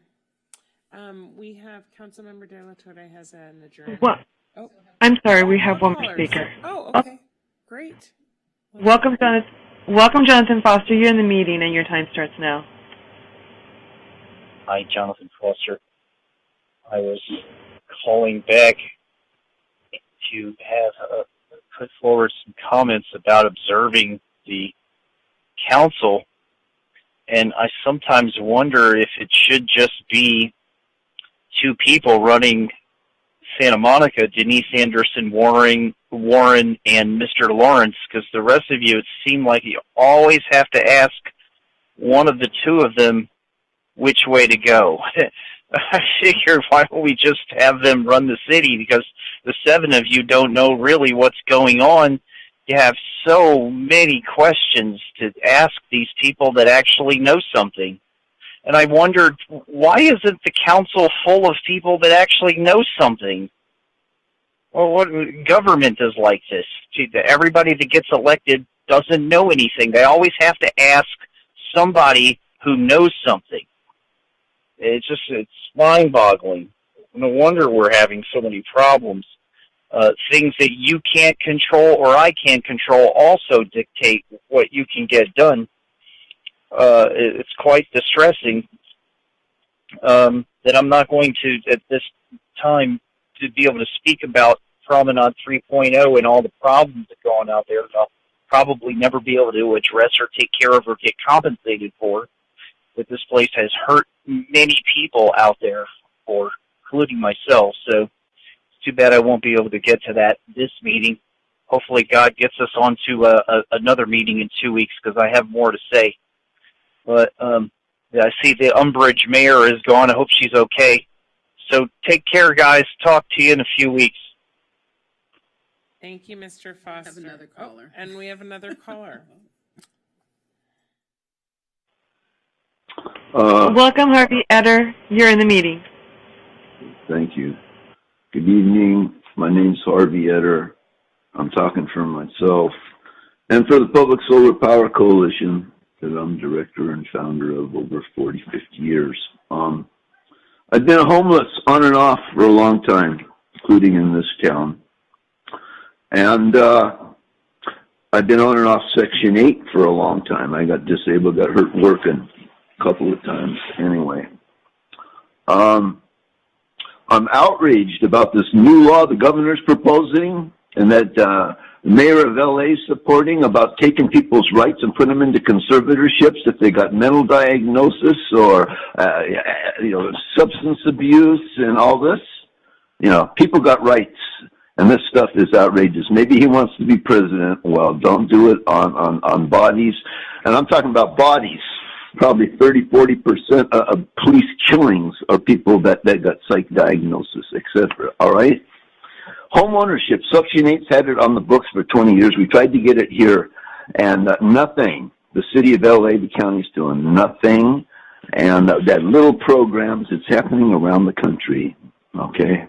This federal case, trying to get it in there. Also, this is a responsibility of the city. And, okay, this is related to homelessness.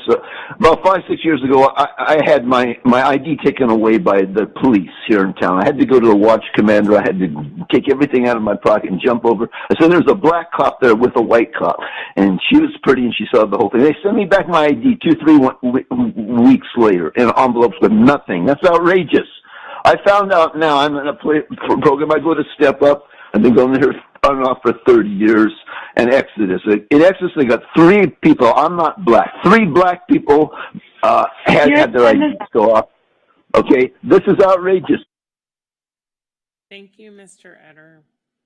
Are there any more callers? No more callers. Okay, thank you so much, Esther. Okay, so before we adjourn, we have Councilmember De La Torre has an adjournment. Yes, unfortunately, we do have an adjournment, but it gives me great pride, to also adjourn this meeting in memory of Catherine Eldridge. Catherine was a Pico Neighborhood Association board member for more than 8 years. She also served on the Community Corporation board here in Santa Monica. She lived in the Pico neighborhood for over 28 years. She was a tireless advocate for Village Trailer Park mobile home residents, which is within the Pico neighborhood. She was one of 10 people that held out in that development project, and she passed away in her home. Catherine had been a longtime advocate for affordable housing in Santa Monica through her participation in Santa Monicans for Renters' Rights, and she was a strong voice for the Pico neighborhood residents here in our city hall, and she will be missed. So in memory of Catherine Eldridge, we will adjourn this meeting today. Thank you, Councilmember De La Torre. Our next meeting, Mr. Foster, you'll be happy to know, is next Tuesday, March 15th. That's true. It is a special meeting, unfortunately, so there will not be public comment. But our next meeting of the council is a special meeting on Tuesday, March 15th at 5:30 p.m. Thank you so much. Have a good evening.